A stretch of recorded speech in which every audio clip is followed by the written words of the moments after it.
Hello friends, BPSC और बिहार के अन्य कॉम्पिटिटिव एग्जाम्स में बिहार स्पेशल के जो क्वेश्चंस पूछे जाते हैं उनके लिए वीडियो बहुत इंपॉर्टेंट है।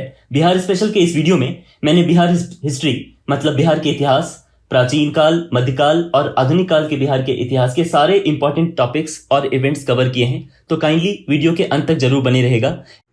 इन सभी टॉपिक्स पे वीडियोस ऑलरेडी मेरे चैनल पे दिए हुए हैं। हिस्ट्री की प्लेलिस्ट में आप जाकर इनको देख सकते हैं, जैसे गांधी नेरा, दिल्ली सल्तनत, मौर्यन एम्पायर, मगध साम्राज्य का उत्कर्ष।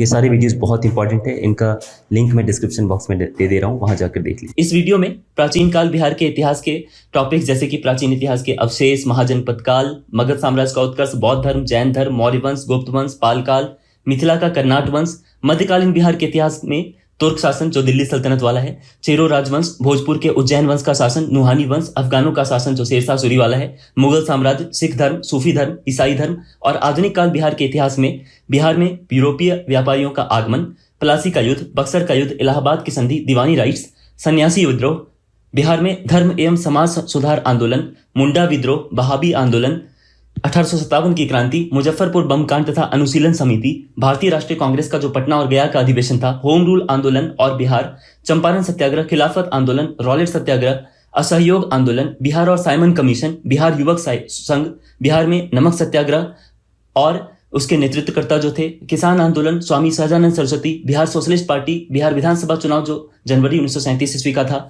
व्यक्तिगत सत्याग्रह, 1942 ईस्वी का भारत छोड़ो आंदोलन और बिहार, और 1945 से 1947 ईस्वी तक के इवेंट्स हम लोग सारे कुछ इस वीडियो में देखेंगे, तो काइंडली वीडियो के अंत तक जरूर बने। अच्छा, एक बात आपको और बता दूं, 67 बीपीएससी और 68 बीपीएससी के लिए मेंस आंसर राइटिंग प्रोग्राम का हम लोग नया अपडेट आपको देंगे। काइंडली आप इसी वीडियो के डिस्क्रिप्शन बॉक्स में जो लिंक दिया हुआ है टेलीग्राम का, ग्रुप का और चैनल का, दोनों को क्लिक करके आप सब्सक्राइब कर लें, ज्यादा अपडेट्स आपको वहां पर मिलेंगे।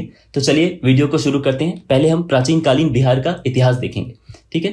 तो बिहार राज्य में मिले सबसे पुराने अवशेष जो हैं वो आरंभिक पूर्व प्रस्तर के हैं, जो लगभग 1 लाख वर्ष तक प्राचीन है, जो इनिशियल प्री स्टोन एज वाले, जैसे चिरांद, भागलपुर, राजगीर, सोनपुर और वैशाली से ताम्रपाषाण कालीन काले और लाल मृदभांड, जिसको हम लोग ब्लैक एंड रेड वेयर भी कहते हैं, वो प्राप्त हुए। वाल्मीकि नगर पश्चिमी चंपारण से पूरा पाषाण कालीन उपकरण जो पैलियोलिथिक और अर्ली स्टोन एज टूल्स हैं वो मिले हैं। मुंगेर और नालंदा से पत्थर की कुल्हाड़ी और औजार प्राप्त हुए हैं।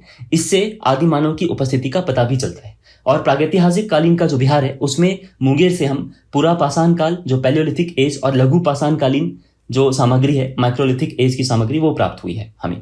चिरान जो सारण में है और चेचर जो वैशाली में है, वहां से हम लोग को ताम्रपाषाण युग के, नव प्रस्तर युग के, जहां पे मानव ने कृषि करना सीख लिया था, और नियोलिथिक एज के जो पत्थर हैं उससे बने सूक्ष्म औजार और हड्डी से बनी वस्तुएं चिरांद और चेचर वैशाली में मिली है। बिहार में सभ्यता का विकास जो हुआ था आर्यों के आने से पहले था, इसका प्रमाण जो है ब्राह्मण ग्रंथों से मिलता है। ऋग्वेद में बिहार के लिए कीकट एवं ब्रात्य शब्द का प्रयोग है और कीकट क्षेत्र के अमित्र शासक प्रेमगंध की चर्चा भी हुई है। अथर्ववेद में अंग और मगध का उल्लेख है और यजुर्वेद में सबसे पहले विदेह राज का उल्लेख है, ठीक है। अब प्राचीन बिहार में जो शासन प्रबंध था, कौमुदी महोत्सव जो नाटक है विजिका के द्वारा लिखा हुआ है, 700 ईसा पूर्व से लेकर 700 ईस्वी तक के राजवंशों का वर्णन है उसमें, और पुराणों में प्राचीन बिहार के 16 संप्रभु राजाओं का वर्णन है। और जो महाजनपद काल है उसके बारे में देख लेते हैं। 6ठी शताब्दी ईसा पूर्व में, जिसको हम लोग इंडियन हिस्ट्री का मेजर टर्निंग पॉइंट भी मानते हैं, क्योंकि इसमें अर्ली स्टेट्स जो 16 महाजनपद हैं, सिटीज, यूज ऑफ आयरन जो लोहे के बढ़ते उपयोग हैं, सिक्कों के विकास आदि से एसोसिएटेड ये युग है, और बौद्ध धर्म और जैन धर्म सहित विभिन्न विचारधाराओं का भी विकास इसी महाजनपद काल में हुआ था। लेटर वैदिक पीरियड जो है उसके लोग जो थे, जो उत्तर वैदिक काल के जो लोग थे, उन लोगों ने एग्रीकल्चरल एक्टिविटीज में ज्यादा वो इन्वॉल्व हो गए थे, और गंगा बेसिन और वहां की जो सेटल लाइफ है, ठीक है, उन सब पे वो लोग ध्यान देने लग गए, और 16 महाजनपद का इस तरह से राइज हुआ, जिसमें कि बहुत सारे लार्ज टेरिटरी नॉर्थ इंडिया में देखने को मिले, और इसको हम सेकेंड अर्बनाइजेशन का दौर भी कहते हैं। 16 महाजनपद की लिस्ट यहाँ पर लेफ्ट साइड दी हुई है। इसमें जो अंग जनपद है सेकेंड नंबर पॉइंट पे, अंग जनपद जिसकी राजधानी चंपा थी, वो मुंगेर और भागलपुर में प्रेजेंट डे पड़ता है। और तीसरे नंबर पे जो वज्जी दिया हुआ है, वैशाली उसका कैपिटल था, ठीक है, और मॉडर्न लोकेशन भी वैशाली है, ठीक है। और 7th नंबर पे मगध जो दिया हुआ है, गिरिव्रज राजधानी थी, राजगीर जिसको कहते हैं, और उसका क्षेत्र गया और पटना मेनली था। तो ये जो आपके 2 नंबर, 3 नंबर और 7 नंबर पे महाजनपद हैं, ये तीनों बिहार के क्षेत्र में तब स्थित थे। इसी में वैशाली का जो लिच्छवी गणराज्य है वो काफी प्रसिद्ध है। चलिए आगे हम लोग इसको देखते हैं। जो 6ठी शताब्दी ईसा पूर्व के बौद्ध ग्रंथ बौद्ध ग्रंथ में अंगुत्तर निकाय में 16 महाजनपद का उल्लेख है, ठीक है। और जैन ग्रंथ में भगवती सूत्र में 16 महाजनपद की लिस्ट अलग दी हुई है, ठीक है। और इन 16 महाजनपद में 3 महाजनपद अंग, मगध और वैशाली का लिच्छवी गणराज्य बिहार के क्षेत्र में स्थित है, ठीक है। अब देखिए, महापरिनिर्वाण सूत्र में वर्णित 6 महानगरों के नाम चंपा, राजगिरी, बनारस, साकेत, कौशाम्बी और श्रावस्ती हैं। तो इसमें से चंपा और राजगिरी तो हमारे यहाँ का है, आपको पता ही है, बिहार का है। वैशाली जो है वो बुद्ध काल का सबसे बड़ा और सबसे शक्तिशाली गणराज्य था। वैशाली के लिच्छवी गणराज्य में विश्व का सबसे पहला रिपब्लिक गणतंत्र स्थापित हुआ था, जिसे सुत्त निपात में मगधमपुरम कहा गया है। लिच्छवी वज्जी के 8 राज्यों के संघों में सर्वप्रमुख थे।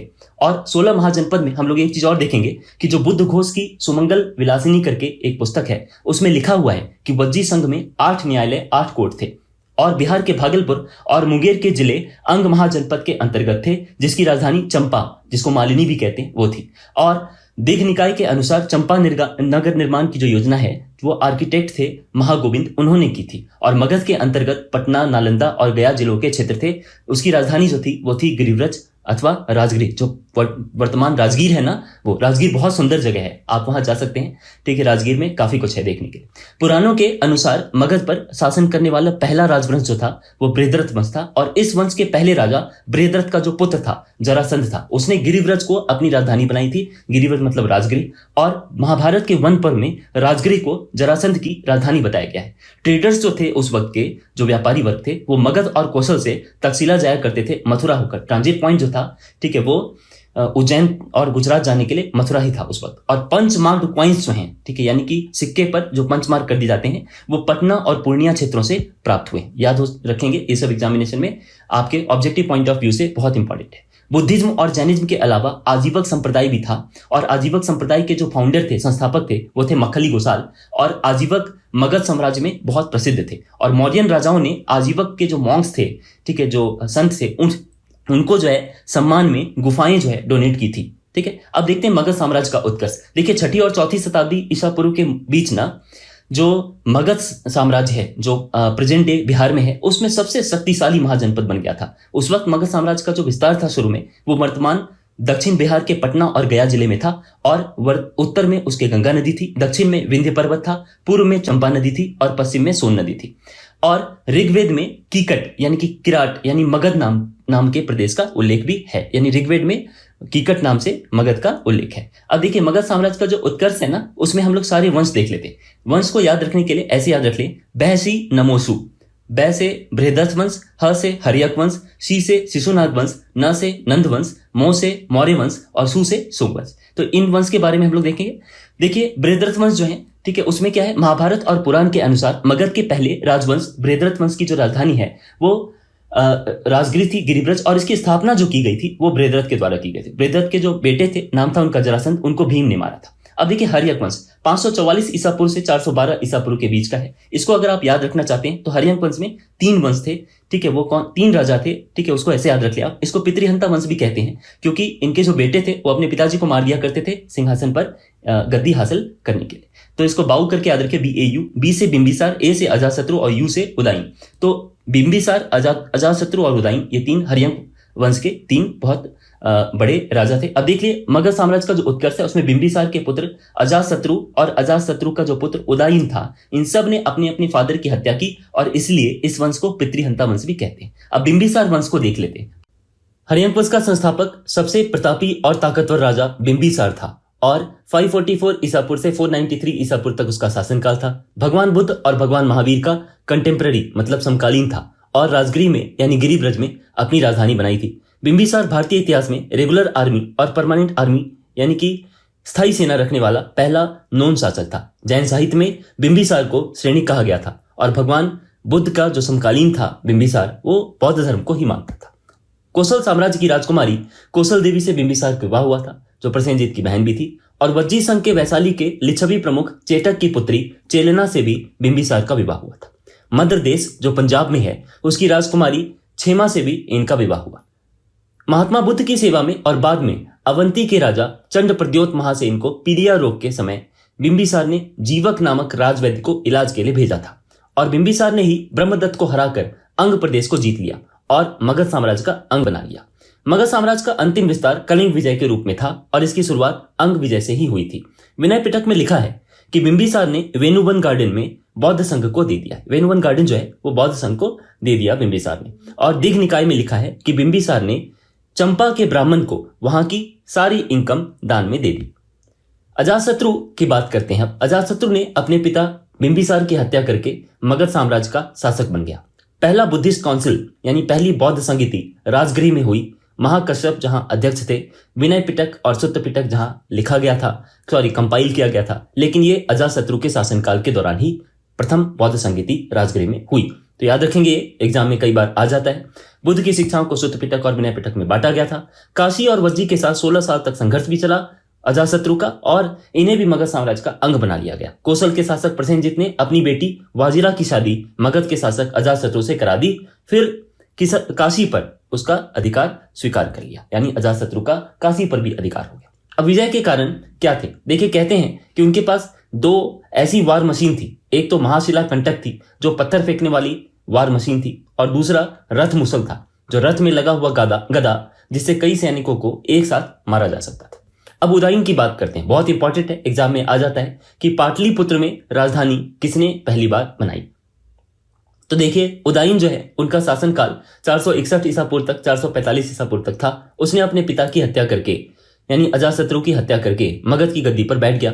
गंगा और सोन नदी के संगम पर पाटलिपुत्र नगर की स्थापना की और इसे ही अपनी राजधानी बना ली, यानी पाटलिपुत्र को ही राजधानी बना ली। उदयन जैन को मानता था, ठीक है, जैन धर्म को। इसके बाद जो रूलर्स हुए उसमें अनिरुद्ध, मुंड और नागदशक थे। हरियंक वंश का जो अंतिम शासक था नागदशक था, और इसका शासन अच्छा नहीं रहा। जनता में अव्यवस्था फैलने लगी, और नागदशक का जो अमात्य था शिशुनाग, उसने क्या किया, नागदशक की हत्या कर दी और शिशुनाग वंश की स्थापना कर दी मगध साम्राज्य। तो अब शिशुनाग वंश के बारे में बात करते हैं। देखिए, शिशुनाग में का जो वंश है शिशुनाग वंश, ठीक है, उसमें क्या है, 412 ईसा पूर्व से 345 ईसा पूर्व तक ये शासन रहा था। लेकिन जिसमें शिशुनाग ने 412 ईसा पूर्व से 394 ईसा पूर्व तक शासन किया था। राजधानी पाटलिपुत्र से वैशाली में ट्रांसफर की थी। तो इस तरह से ये इंपॉर्टेंट है, उन्होंने अपनी कैपिटल को वैशाली में शिफ्ट किया पाटलिपुत्र से, जबकि पाटलिपुत्र किसकी राजधानी थी, मगध साम्राज्य की राजधानी थी। किसके दौरान? उदयन के दौरान। तो याद रखेंगे। अब है कि मगध में जो है अवंती को मिला लिया गया, ठीक है, और अवंती और वत्स पर इस तरह से अधिकार हो गया। तो वेस्टर्न वर्ल्ड के साथ पाटलिपुत्र को व्यापार वाणिज्य के लिए एक नया रास्ता मिल गया। अब क्या कालाशोक है, कालाशोक जो है 394 ईसा पूर्व से लेकर 366 ईसा पूर्व तक उसने शासन किया था। शिशुनाग का उत्तराधिकारी हुआ कालाशोक, और फिर से राजधानी वो कहां ले गया, वैशाली से पाटलिपुत्र ले गया। उनको काकवर्ण भी कहते हैं, ठीक है। और कालाशोक के समय 383 ईसा पूर्व में ही द्वितीय बौद्ध संगीति वैशाली में हुई थी। बहुत इंपॉर्टेंट है, याद रखेंगे आप, एग्जाम में कई बार क्वेश्चन आ चुका है। इस समय प्रेसिडेंट यानी अध्यक्ष कौन थे, साबकमी। और बुद्धिज्म जो है वो 2 पार्ट में बट गया था, ठीक है, याद रखेंगे, अस्थाविरवादिंस और महासंघिका, याद रखेंगे। वंश का जो अंतिम राजा है वो कौन था, यानी कि शिशुनाग वंश का अंतिम राजा कौन था, नंदीवर्धन था।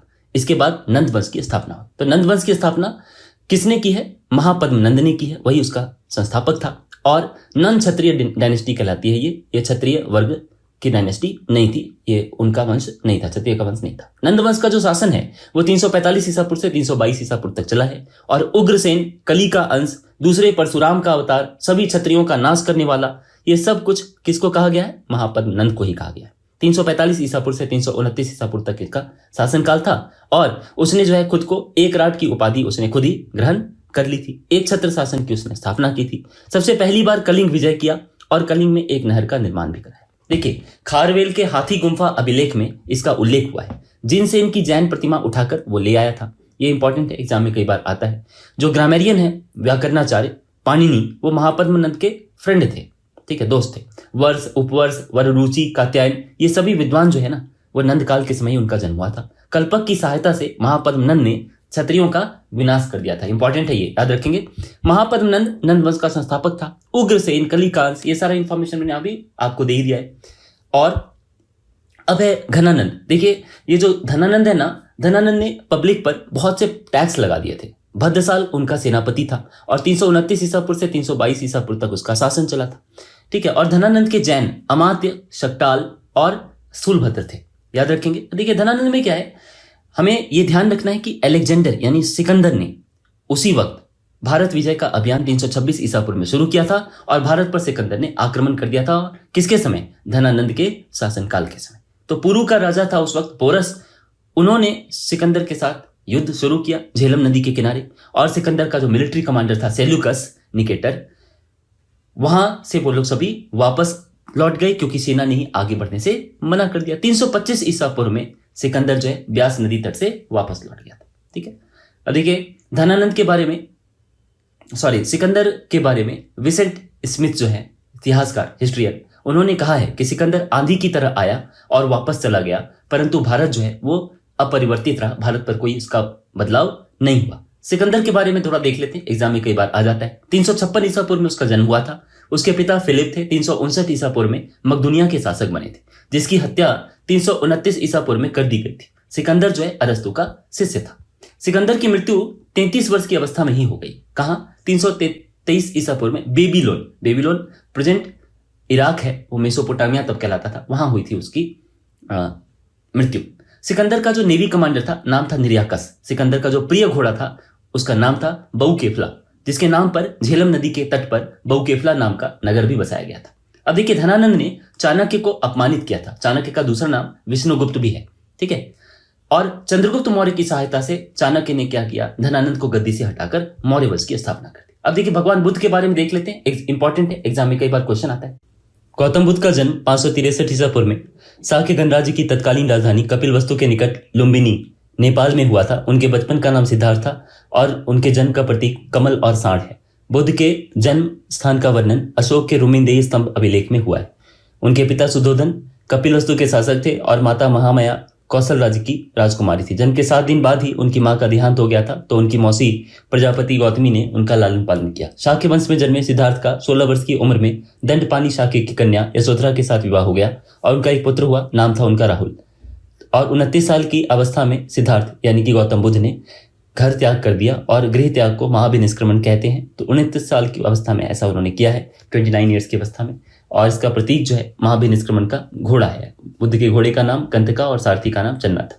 बुद्ध उरुवेला पहुंचे और उनके प्रथम गुरु आलार कलाम थे, जिनसे उन्होंने सांख्य दर्शन सीखा था। 35 साल की आयु में वैसाखी पूर्णिमा के दिन बोधगया में निरंजना नदी के किनारे पीपल वृक्ष यानी बोध वृक्ष के नीचे सिद्धार्थ को बोध यानी निर्वाण मिला था। इसका सिंबल है एम्प्टी सीट, और एनलाइटनमेंट भी कहते हैं इसको, निर्वाण।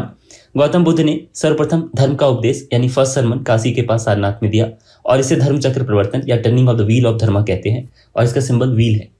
गौतम बुद्ध की मृत्यु 483 ईसा पूर्व में, 483 ईसा पूर्व पढ़ा जाए इसको, में कोशीनगर में हुई थी, उत्तर प्रदेश में है ये। उस समय उनकी उम्र 80 साल थी और शयन मुद्रा में बुद्ध यानी रिक्लाइनिंग बुद्धा की प्रतिमा बुद्ध की अंतिम बीमारी के दौरान परिनिर्वाण में प्रवेश करने के बारे में दर्शाती है। पुनर्जन्म में इनका कोई विश्वास नहीं था बुद्ध का, बौद्ध दर्शन का। और बौद्ध दर्शन के अनुसार संसार क्षणभंगुर है, निरंतर बदलता रहता है, साथ ही अनंत है, क्योंकि इसमें कुछ भी स्थायी या शाश्वत नहीं है। दुख मानव अस्तित्व के लिए स्वाभाविक है। एक बात और ध्यान है, एग्जाम में आया है, विश्व शांति स्तूप जो है वो कहाँ है? तो राजगीर रत्नागिरी पर्वत पे है। राजगीर में रत्नागिरी पर्वत पे 1969 में 1969 में बना और 120 फीट ऊंचा है, और जापानी निचिदात्सु फिजी द्वारा यह प्लांट था। गौतम बुद्ध ने संघ की स्थापना की। संघ जो है भिक्षुओं का संगठन है। ठीक है, बौद्ध भिक्षु भिक्षा पर रहते हैं और उन्हें भिक्षुओं के रूप में जाना जाता था। ठीक है, उनकी पालक माता जो थी प्रजापति गौतमी, वो भिक्षुनी बनने वाली पहली महिला थी। 4 महान सत्य कहे गए हैं बौद्ध दर्शन में। क्या है वो? दुख, संसार में दुख है। समुदय, दुख का कारण है। निरोध, दुख के निवारण है। और अष्टांग मार्ग यानी 8 पथ, दुख निवारण के लिए अष्टांगिक मार्ग है। उन्होंने मध्यम मार्ग का रास्ता अपनाने को कहा था। देखिए, बुद्ध ने पुनर्जन्म के चक्र से बचने और आत्म साक्षात्कार और मुक्ति प्राप्त करने के साधन के रूप में व्यक्तिगत एजेंसी और धर्मी कार्रवाई पर जोर दिया। अहंकार और इच्छा का शमन करने की बात की गई। ठीक है, महात्मा बुद्ध के परिनिर्वाण के बाद ही उनके उपदेशों को संकलित करके इससे संगीति यानी कि सम्मेलन की प्रथा चल पड़ी। देखिए, प्रथम बौद्ध संगीति कब हुई? एग्जाम में इंपॉर्टेंट ये सब आता है। 483 बीसी में यानी 483 ईसा पूर्व में राजगीर में हुई। अध्यक्ष महाकश्यप थे। शासनकाल अजातशत्रु का था, आर्यन वंश के राजा का। और इसी समय 2 पिटक, विनय पिटक और सुत्त पिटक, ठीक है, ये दोनों संकलित हुए। द्वितीय बौद्ध संगीत जो है वो वैशाली में हुई, और साबक मीर जो है वो अध्यक्ष थे, और शासनकाल था कालाशोक का शिशुनाग वंश में। और तृतीय बौद्ध संगीति जो हुई है वो पाटलिपुत्र में हुई है, और अध्यक्ष कौन थे? मोगलीपुत्र तिस्सा। ठीक है, और शासनकाल अशोक का था, मौर्य वंश का।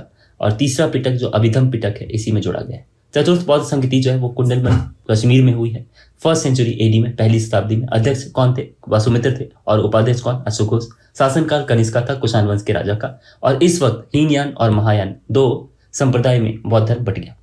ठीक है। त्रिपिटक क्या है? ठीक है, त्रिपिटक मतलब 3 टोकरियां जिसमें ग्रंथ रखा जाए। तो प्रथम बौद्ध संगति में उपली ने विनय पिटक और आनंद ने सुत्त पिटक का संकलन किया। एग्जाम में आ सकता है। अभिधम पिटक की जो रचना है अशोक के शासनकाल में हुई है। ठीक है, मैंने बता ही दिया है। ठीक है, मोगलीपुत्र तीस ने की है, याद रखें। विनय पिटक में संघ या मठ में शामिल होने वाले नियम यानी कि नियम कानून जो है किसमें लिखा है? विनय पिटक में। और बुद्ध की शिक्षाओं को सुत्त पिटक में रखा गया, जो बुद्ध का जो भी टीचिंग्स है भगवान का। ठीक है, 5 निकाय हैं सुत्त पिटक में। क्या? दिग्ग निकाय, मध्यम निकाय, संयुक्त निकाय, अंगुत्तर निकाय और खुदक निकाय। और अभिधम पिटक में जो है वो फिलोसॉफिकल मैटर्स जो है वो लिखे, दार्शनिक मामले। ठीक है। अन्य ग्रंथ जैसे कि दीपवंश हो गया और महावंश, ये सब बौद्ध धर्म के क्षेत्रीय इतिहास इसमें लिखे हुए। ठीक है। पाली भाषा में जातक कथाएं अधिकतर हैं लिखी हुई, और जातकों में गौतम बुद्ध के पूर्व जन्म का भी विवरण है। ठीक है। नेक्स्ट आपका महायान। महायान एक संस्कृत शब्द है जिसका अर्थ है महान वाहन। यह जो है बुद्ध की स्वर्गीयता और बुद्ध की मूर्ति पूजा में विश्वास के बारे में बात करता है। जबकि हीनयान छोटा यान यानी कि लेसर व्हीकल कहलाता है। यह एबेंडन्ड व्हीकल या डिफेक्टिव व्हीकल के रूप में भी जाना जाता है। इसका मतलब है कि बुद्ध की मूल शिक्षा या फिर बड़ों के सिद्धांत में यह विश्वास रखता है और आत्म अनुशासन और ध्यान के माध्यम से व्यक्तिगत मुक्ति प्राप्त करने का प्रयास करता है। थेरवाद जो है एक तरह का हीनयान का संप्रदाय है और यह परंपरा कहती है कि प्राचीन बौद्ध धर्म जैसा था उसी मार्ग पर चले। बुद्ध जो है वो उसके त्रिरत्न है। ठीक है, कौन कौन देख लीजिए। बौद्ध के त्रिरत्न है, एक भगवान बुद्ध, एक धम्म और एक संघ। ये 3 मिलकर त्रिरत्न कहलाते हैं, बुद्ध, धम्म और संघ। गौतम बुद्ध, बिंबिसार और प्रसेनजीत ये तीनों एक ही समय के थे, कंटेम्परेरी थे। मिलिंद पन्नो के बारे में पूछ लिया जाए तो नागसेन सूत्र है, नागसेन सूत्र के नाम से जाना है मिलिंद पन्नो। और इसकी रचना जो है 200 से 100 ईसा पूर्व के रूप में बीच में की गई थी। यूनानी शासक मिनियांडर और बौद्ध भिक्षु नागसेन के बीच का कन्वर्सेशन है इसमें, और पाली लैंग्वेज में लिखा है। जो प्रजापारमिता है वो नागार्जुन द्वारा रचित है। ठीक है, और ये महायान संप्रदाय की सबसे महत्वपूर्ण दार्शनिक पुस्तक है।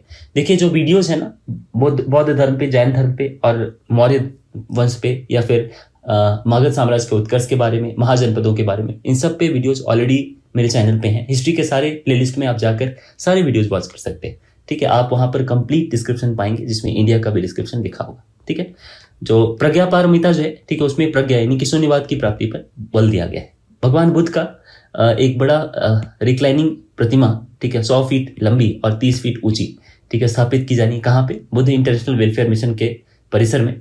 ठीक है, कॉम्प्लेक्स में। कहाँ? बोधगया में। कंबोडिया के अंकोर में, पाफुन में, ठीक है, हिंदू मंदिर स्थल पर सैन मुद्रा में बुद्ध की 70 मीटर की प्रतिमा बनाई गई थी। और बोधगया के मंदिर के गर्भगृह में भूमि स्पर्श मुद्रा यानी कि मार विजय है, याद रखेंगे। बोधगया में क्या है? भूमि स्पर्श मुद्रा। नेक्स्ट, मैत्रेय जो है वो एक बोधिसत्व है जो पृथ्वी पर भविष्य में अवतरित होंगे, ऐसा बौद्ध परंपरा कहती है। और अशोक ने उपगुप्त नाम के बौद्ध साधु से ही प्रभावित होकर बौद्ध धर्म अपनाया था। अब भगवान बुद्ध का क्या है? एक नालंदा विश्वविद्यालय में सबसे बड़ा बौद्ध मठ है। और इसकी स्थापना किसने की थी? तो गुप्त वंश के शासक कुमारगुप्त ने की थी। 1193 ईस्वी में इसे जला दिया गया था। और धर्म स्वामी नाम के, ठीक है, तो तिब्बती बौद्ध यात्री थे, उसने उदंतपुरी और नालंदा में बख्तियारपुर खिलजी के आक्रमण का वर्णन भी किया है। बिहार का जो विक्रमशिला विश्वविद्यालय है वो वज्रयान संप्रदाय का प्रमुख केंद्र था और बुद्ध की 10 मुद्राएं। ठीक है, अब जैन धर्म के बारे में देखते हैं। देखिए, प्रथम तीर्थंकर जो है ऋषभदेव थे। इसमें 24 तीर्थंकर टोटल हुए। जो पहले तीर्थंकर ऋषभदेव हैं और 22वें तीर्थंकर अरिस्तनेमी है। इसका उल्लेख जो है ऋग्वेद में मिलता है। जो 24वें तीर्थंकर हैं, लास्ट तीर्थंकर, वो कौन है? भगवान महावीर स्वामी। जन्म इनका 599 ईसा पूर्व और मृत्यु 527 ईसा पूर्व यानी 72 साल की अवस्था में हुआ है। 23वें तीर्थंकर जो पार्श्वनाथ हैं, उनका जन्म 850 ईसा पूर्व में हुआ था। कहाँ? काशी के इक्ष्वाकु वंश के राजा अश्वसेन के ये पुत्र थे। इनका प्रतीक जो है, प्रतीक चिन्ह क्या है? सर्प है, सांप। 30 साल की आयु में गृह त्याग इन्होंने किया। और पार्श्वनाथ ने 4 महाव्रत बताए। क्या है? सत्य, अहिंसा, अपरिग्रह और अस्तेय। अपरिग्रह का मतलब होता है धन संचय का त्याग। कई बार एमसीक्यू में आ जाता है तो ध्यान रखें। अपरिग्रह का मतलब धन संचय का त्याग और अस्तेय का मतलब चोरी न करना। पार्श्वनाथ ने नारियों को भी जैन धर्म में प्रवेश दिया और झारखंड के गिरिडीह जिले में संवेद पर्वत पर निर्वाण प्राप्त किया। तो एग्जाम में इंपॉर्टेंट ही आ जाता है। कैवल्य ज्ञान की प्राप्ति इन्हें 84 दिनों की तपस्या के बाद हुई थी। अब जैन धर्म में भगवान महावीर के बारे में देखते हैं। 24वें तीर्थंकर हैं। इनका जन्म जो है ये 540 नहीं होगा, ठीक है, यहाँ ये 599 होगा, ठीक है, क्योंकि यही है नया डाटा। और ये 468 नहीं होगा बल्कि ये 527 होगा। तो 72 वर्ष की आयु में, ठीक है, उनकी मृत्यु हुई। ठीक है, ये 599 होगा, याद रखेंगे। ठीक है। इनका जन्म कहाँ हुआ? कुंडल ग्राम में हुआ, जो वैशाली में पड़ता है, और वज्जी किंगडम में जात्रिक क्षत्रिय जैन परिवार में इनका जन्म हुआ था। इन्होंने ही 5वां महाव्रत ब्रह्मचर्य जोड़ा। इससे पहले 4 ही महाव्रत थे, ठीक है। पार्श्वनाथ ने 4 महाव्रत दिए थे, 5वां जो है भगवान महावीर ने जोड़ा, क्या है? ब्रह्मचर्य। बचपन का नाम वर्धमान था, केवल नाम से भी उनको जानते हैं। इनके पिता का नाम सिद्धार्थ था, वज्जी संघ के प्रमुख सरदार थे। माता जो है त्रिशला थी, वो लिच्छवी शासक चेटक की बहन थी और पार्श्वनाथ के भक्त भी थे, ठीक है। भाई इनके नंदीवर्धन जी थे, इनकी पत्नी का नाम यशोदा था, पुत्री का नाम अनुजा प्रियदर्शनी था और इनके दामाद का नाम जमाली था, ठीक है। 30 साल की आयु में महावीर ने संसार से विरक्त होकर राजवैभव त्याग दिया और संन्यास धारण कर आत्मकल्याण के पथ पर निकल गए। और 12 साल की कठोर तपस्या के बाद 42 वर्ष की अवस्था में इनको जिरंबिका गांव के रिजुपालिका नदी के किनारे 1 साल तपस्या के बाद वृक्ष के नीचे, ठीक है, गलती से 1 साल के वृक्ष नीचे हो गया। 1 साल की तपस्या के बाद इन्हें वृक्ष के नीचे कैवल्य ज्ञान प्राप्त हुआ। नेक्स्ट है आपका केवल ज्ञान का उदय मोहनीय, ज्ञानावरण, दर्शनवरण और अंतराय, इन 4 कर्मों के क्षय होने से होता है। ज्ञान प्राप्ति के बाद महावीर को जिन भी कहा गया, अरहत भी कहा गया और निर्गत भी कहा गया। जिन मतलब विजेता होता है। भगवान महावीर ने अपना धर्म केंद्र यानी उनकी अपनी जो विचारधारा थी उसका प्रचार प्रसार केंद्र जो है वो वैशाली को बनाया था। याद रखेंगे, प्रचार प्रसार केंद्र क्या था? वैशाली। पहले अनुयायी जो उनके दामाद थे नाम था जामिल, और पहली अनुयायी जो महिला अनुयायी थी वो चंपा बनी थी। और महावीर स्वामी ने अपने उपदेश जो है वो प्राकृत भाषा में यानी अर्धमगधी भाषा में दिए, और उनके धर्म ग्रंथ जो है वो प्राकृत भाषा में भी अधिकतर लिखे हुए हैं, ठीक है। अब भगवान महावीर उन्होंने पावा में एक संघ की स्थापना की जिसमें 11 अनुयायी थे, गणधर कहलाते थे। केवल एक गणधर जो सुधर्मन थे वही केवल महावीर स्वामी की मृत्यु के बाद जीवित रहे थे। इंपॉर्टेंट है, आता है। जैन धर्म पुनर्जन्म और कर्मवाद में विश्वास रखता है, ये भी कई बार आ जाता है, तो इसका ध्यान रखेंगे। आरंभ में जैन धर्म में मूर्ति पूजा नहीं थी, लेकिन बाद में मूर्ति पूजा शुरू हो गई, और जैन धर्म आत्मा, कर्मवाद और पुनर्जन्म इनमें विश्वास रखते हैं। भगवान महावीर का जो आध्यात्मिक विचार सांख्य दर्शन से लिया गया है, ठीक है। और सांख्य दर्शन के प्रतिपादक कौन है? कपिल मुनि है। और उन्होंने अपना पहला उपदेश जिसको दिव्य धनी कहते हैं वो राजगृह के पास में, ठीक है, विपुलाचल पहाड़ी पर प्राकृत यानी कि अर्धमागधी भाषा में दिया था। और जैन धर्म के पंचशील सिद्धांत उन्होंने बताए दुनिया को। क्या क्या है वो? अहिंसा, सत्य, अपरिग्रह, अस्तेय और ब्रह्मचर्य, 5 है। ये 5 महाव्रत। उन्होंने अनेकांतवाद, स्यादवाद और अपरिग्रह जैसे अद्भुत सिद्धांत भी दिए। त्याग और संयम, प्रेम और करुणा, सील और सदाचार उनके प्रवचनों का सार था। और उनके पहले शिष्य जो है वो जामिल थे। और उन्होंने श्रमण और श्रमणी, श्रावक और श्राविका सबको लेकर चतुर्वेद संघ की स्थापना की। अब देखिए महावीर के भिक्षु संघ के मुखिया जो है कौन थे? चंद्रा, एग्जाम में आ जाता है कई बार। महावीर स्वामी के कई अनुयायियों में प्रमुख कौन कौन थे? तो बिंबिसार, कोणिक और चेटक थे, ठीक है। अब भगवान महावीर के बारे में एक चीज और देख लें। भगवान महावीर और भगवान बुद्ध दोनों के अनुयायी कौन थे? मगध के राजा बिंबिसार और अवंती के राजा प्रद्योत। और महावीर स्वामी ने 12 साल की अब तक कठोर तपस्या का जो वर्णन है महावीर स्वामी की 12 साल की कठोर तपस्या कहाँ मिलता है हमें? जैन साहित्य कल्पसूत्र में और आचारांग सूत्र में मिलता है। भगवान महावीर ने अपना प्रथम उपदेश बिंबिसार चेलना को दिया था। और महावीर स्वामी के पहले उपदेश को जैन धर्म में बीरशासन उदय कहा जाता है। महावीर स्वामी का प्रतीक चिन्ह सिंह था। जियो और जीने तो भगवान महावीर ने ही कहा था। महावीर स्वामी नालंदा गए थे और उनकी भेंट जो है वो मखलीपुत्र गोसाल नामक, ठीक है, सन्यासी से हुई थी। अब देखिए ये क्या है? मखलीपुत्र जो हैं, ठीक है, इन्होंने आजीवक संप्रदाय के नाम से, ठीक है, इन्होंने स्थापना की है, ठीक है। और 72 साल की आयु में, यहाँ पे 468 नहीं होगा, 527 ईसा पूर्व में राजगृह के समीप पावापुरी नालंदा बिहार में, ठीक है, उनकी मृत्यु हो गई। अब क्या है? भगवान महावीर जो है वो राजा सृष्टिपाल के राजप्रसाद में उन्होंने निर्वाण प्राप्त किया था। और गौतम स्वामी ने भगवान महावीर की शिक्षाओं का संकलन किया था। गौतम स्वामी भगवान महावीर के 11 गंधर्वों में सबसे सीनियर थे और इसको शिक्षा को जैन आगम कहते हैं। इन सारी शिक्षाओं 12 साल तक भीषण अकाल पड़ा था 4वीं शताब्दी में, जिसमें कि भद्रबाहु जो है वो अपने अनुयायियों को लेकर कर्नाटक चले गए और जो स्थूल भद्र थे वो मगध में ही रह गए। तो भद्रबाहु और स्थूल भद्र जो है, ठीक है, उन दोनों के अलग अलग अनुयायी हैं। देख लीजिए क्या है। भद्रबाहु जब वापस आए कर्नाटक से, उन्होंने दिखा रहे मगध में जो रहने वाले जैनी लोग हैं उन्होंने अपनी विचारधारा बदल ली है, कपड़े पहनने लगे हैं, अलग तरह से रहन सहन शुरू कर दिए। तो इन दोनों से भद्रबाहु और स्थूलभद्र में मतभेद हो गया और एक संगीति बुलाई गई जिसमें जैन संप्रदाय जो है 2 अलग अलग भाग में बट गया। भद्रबाहु के जो समर्थक हैं वो दिगंबर यानी नग्न रहने वाले कहलाए, और जो स्थूलभद्र के जो समर्थक हैं श्वेतांबर, ठीक है, वो श्वेत वस्त्र धारण करने वाले कहलाए यानी कि श्वेत कपड़े पहनने वाले। नेक्स्ट है जैन धर्म में 2 महत्वपूर्ण संगीतियां हुई हैं। एक प्रथम जैन संगीति है, उसका आयोजन 322 ईसा पूर्व में पाटलिपुत्र बिहार में चंद्रगुप्त मौर्य के शासन काल में स्थूलभद्र की अध्यक्षता में हुई। और इसी संगीति में जैन धर्म 2 भागों में बट गया, ये इंपॉर्टेंट है। और द्वितीय जैन संगीति जो है उसका आयोजन 512 ईस्वी में वल्लभी गुजरात में हुआ था। ये याद रखेंगे, वल्लभी गुजरात में हुआ। कुमारगुप्त 2 के शासनकाल में देवादी ऋषि की अध्यक्षता में हुई और इस संगीति में आगम ग्रंथ और क्षमा श्रवण इन ग्रंथों को लिखा गया था। चंद्रगिरी पर्वत जो है ना कर्नाटक, उस पे मौर्य वंश के संस्थापक चंद्रगुप्त मौर्य और उनके गुरु भद्रबाहु की समाधि और गुफा भी है, जहां उन्होंने अपने जीवन का अंतिम समय बिताया। भद्रबाहु ने जैन धर्म के सभी तीर्थंकरों की जीवनियों को संकलन जो है किसमें किया है, कल्पसूत्र नामक पुस्तक में किया है, और ये संस्कृत में। जैन धर्म और भगवान महावीर का एक और देख लीजिए। मौर्य युग में क्या हुआ था, पर्वत गुफाओं को काटकर निवास स्थान बनाने की कला का पूर्ण विकास हुआ है, और अशोक और उनके जो पोते थे दशरथ, इनके समय में बराबर और नागार्जुनी पहाड़ियों को काटकर आजीविकों के लिए आवश्यक आवास जो है वो बनाए गए थे। और अशोक के समय जो बराबर की पहाड़ी की गुफाओं में सुदामा की गुफा और कर्ण चौपर की गुफा ये बहुत प्रसिद्ध है, अशोक के समय की, याद रखें। अब जैन धर्म और भगवान महावीर, यहाँ पर कुछ शिक्षा देख लिया। जैनियों का मानना है कि संपूर्ण विश्व प्राणवान होता है, ठीक है, और अहिंसा जो है वो उनका दर्शन का केंद्र बिंदु है। और जैन धर्म में तत्कालीन वर्ण व्यवस्था और वैदिक कर्मकांडों का विरोध किया गया, और जैन तीर्थंकरों ने कर्म के महत्व पर बल भी दिया। देखिए, जैन धर्म और भगवान महावीर में त्रिरत्न, यहाँ पर आप देखेंगे जैन धर्म के त्रिरत्न क्या है। मोक्ष के लिए जैनियों ने त्रिरत्न बताए, कौन कौन है वो, सम्यक दर्शन यानी सही आस्था, सम्यक ज्ञान सही ज्ञान, और सम्यक आचरण, ठीक है, सम्यक चरित्र जो है आपका, सम्यक चरित्र। तो इस तरह से 3 जो है ये यहाँ पे त्रिरत्न है। और पंच महाव्रत कौन से हैं, सत्य, अहिंसा, अपरिग्रह, अस्त्य और ब्रह्मचर्य। इसमें ब्रह्मचर्य महावीर ने जोड़ा है। 3 अनुव्रत क्या है, दिग्व्रत, अनर्थ दंडव्रत और भोगोभोग। जैन धर्म के दर्शन क्या है, अनेकांतवाद, नववाद, स्यादवाद। और जैन धर्म के ज्ञान क्या है, ठीक है, देखिए श्रुति, अवधि और केवल, याद रखेंगे। नेक्स्ट, जैन धर्म और भगवान महावीर में हम कुछ 2-3 चीज और देख लेंगे। क्या क्या है, कर्म का भाव बिल्कुल समाप्त हो जाए तो मोक्ष की प्राप्ति कर देता है, इसको केवल कहा जाता है। और जैन धर्म वेद और ईश्वर की सत्ता को नकारता है। 18 पापों की कल्पना इसमें की गई है। जो प्रसिद्ध जैनी जल मंदिर है बिहार राज्य के पावापुरी शहर में स्थित है। भगवान महावीर के धार्मिक उपदेश का संकलन पूर्व पुस्तक में है। और जैन धर्म को मानने वाले राजा थे चंद्रगुप्त मौर्य, खारवेल, चंदेल शासक, वंद राजा और राजा अमोघवर्ष। चंद्रगुप्त मौर्य ने भद्रबाहु से प्रेरणा लेकर जैन धर्म को अपनाया था। जैन धर्म के आध्यात्मिक विचार सांख्य दर्शन से प्रेरित है। और शिखर जी मंदिर कहाँ है, पारसनाथ पहाड़ी, झारखंड।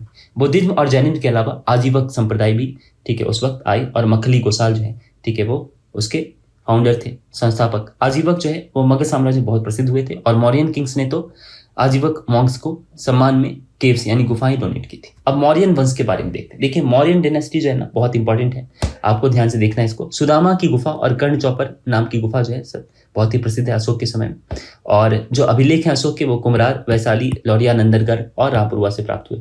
देखिए, नंद एम्पायर को जो है ना, ठीक है, खत्म किया था किसने, चंद्रगुप्त मौर्य ने। कब, 321 ईसा पूर्व में। मगध के विकास की परिणति मौर्य साम्राज्य के उदय के रूप में हुई। और चंद्रगुप्त मौर्य ने मौर्य साम्राज्य की स्थापना जो है 321 ईसा पूर्व में की, जिसका विस्तार जो है बाद में उन्होंने कहां तक किया, अफगानिस्तान और बलूचिस्तान के रूप में उत्तर पश्चिम तक था। उनके पोते अशोक ने यकीनन जो है प्रारंभिक भारत के सबसे प्रसिद्ध शासक कहलाते हैं। कौन, अशोक, इसीलिए अशोका द ग्रेट भी कहते हैं, ठीक है। और उन्होंने कलिंग पर विजय प्राप्त की। कलिंग कहाँ है, अभी उड़ीसा में। अब देखिए सम्राट इसके कौन कौन है, ये देख लीजिए एक बार। चंद्रगुप्त मौर्य, बिंदुसार, अशोक, दशरथ, संप्रति, शालिलु, सुक और देववर्मन, शतधन्वन और बृहद्रथ। जो ऐतिहासिक युग है, लौह युग, ठीक है, उसमें ये मौर्यन वंश चला है। 184 ईसा पूर्व में पुष्यमित्र शुंग द्वारा बृहद्रथ की हत्या की जाती है। तो इस तरीके से लास्ट में शुंग डायनेस्टी आ जाती है मौर्यन डायनेस्टी की जगह, क्योंकि उनका जो अंतिम राजा था मौर्यन डायनेस्टी का, बृहद्रथ, ठीक है, उनकी हत्या कर दी है किसने, पुष्यमित्र शुंग ने। कब, 184 ईसा। तो याद रखें, अब चंद्रगुप्त मौर्य शुरू करते हैं। 321 ईसा पूर्व से लेकर 298 ईसा पूर्व तक शासन रहा उनका। जो अंतिम नंद शासक घनानंद थे, उनको हराया था गुरु चाणक्य की सहायता से, किसने, चंद्रगुप्त मौर्य ने। और 25 साल की आयु में इस तरह से मौर्य राजवंश की उन्होंने स्थापना कर दी। और फर्स्ट हिस्टोरिकल एम्पायर थे जिन्होंने ब्रिटिश साम्राज्य से भी बड़े पॉलिटिकल यूनिफाइड भारत पर शासन किया। और ये सबसे बड़ा साम्राज्य था। उनके जो साम्राज्य का विस्तार था वो वेस्ट में हिंदू कुश पर्वत से लेकर ईस्ट में बे ऑफ बंगाल तक, और नॉर्थ में हिमालय से लेकर साउथ में मैसूर कर्नाटक तक था, ठीक है। और चंद्रगुप्त मौर्य के शासन के समय मौर्य साम्राज्य की जो बाउंड्री है वो ईरान से मिलती थी, याद रखेंगे। 321 से 298 ईसा पूर्व तक चंद्रगुप्त मौर्य का शासन रहा। उस वक्त मौर्य साम्राज्य 5 बड़े बड़े प्रोविंसेस में एडमिनिस्ट्रेटिवली यानी कि प्रशासनिक रूप से बटा हुआ था। इसकी जो कैपिटल थी वो पाटलिपुत्र थी, याद रखेंगे, मौर्य साम्राज्य की। और नॉर्थ प्रोविंस जो है, ठीक है, वो उत्तरापथ कहलाता था, और राजधानी कहाँ थी? तक्षशिला। साउथ प्रोविंस जो है दक्षिणापथ कहलाता था, सुवर्णगिरी इसका कैपिटल था। और वेस्टर्न प्रोविंस जो पश्चिमी प्रांत है वो अवंतीपथ कहलाता था, कैपिटल उज्जैनी। ईस्टर्न प्रांत जो है वो प्राच्यपथ कहलाता था, कैपिटल कहाँ है? तोसाली कलिंग। और सेंट्रल प्रोविंस जो है वो पाटलिपुत्र में था, मगध। पाटलिपुत्र जो है राजधानी थी मगध की। तो इस तरह से मगध इंपॉर्टेंट है, याद रखेंगे। सेंट्रल प्रोविंस ये हमारे यहाँ का है, बिहार का। चंद्रगुप्त मौर्य जो है, ठीक है, वो इंपॉर्टेंट प्रोविंसेस जैसे कि तक्षशिला और उज्जैनी राजकुमारों के डायरेक्ट कंट्रोल में थे, ठीक है, वहां गवर्नर हुआ करते थे। तक्षशिला का राज्यपाल कौन था? कुणाल। और सौराष्ट्र यानी काठियावाड़ का राज्यपाल कौन था? पुष्यगुप्त। ये इंपॉर्टेंट है, कभी याद रखेंगे। चंद्रगुप्त मौर्य के बारे में डिस्क्रिप्शन आपको कहाँ कहाँ से मिलता है? तो चाणक्य, कौटिल्य, विष्णुगुप्त सब एक ही नाम है। प्राइम मिनिस्टर थे उस वक्त के। अर्थशास्त्र उन्होंने रचना की है। अर्थशास्त्र में है क्या, कई बार ये आ जाता है। तो अर्थशास्त्र में क्या है? प्रशासनिक और सैन्य संगठन यानी एडमिनिस्ट्रेटिव और मिलिट्री ऑर्गेनाइजेशन का कंप्लीट डिस्क्रिप्शन है, इंपॉर्टेंट है, आ जाता है, आप लिख लेंगे। विलियम जोन्स, उन्होंने ग्रीक ऑथर्स द्वारा यूज किए गए सैंड्रोकोटस के नाम की पहचान जो है वो चंद्रगुप्त मौर्य के रूप में की है। तो अगर आपसे पूछा जाए कि चंद्रगुप्त मौर्य का नाम क्या है, तो सैंड्रोकोटस है।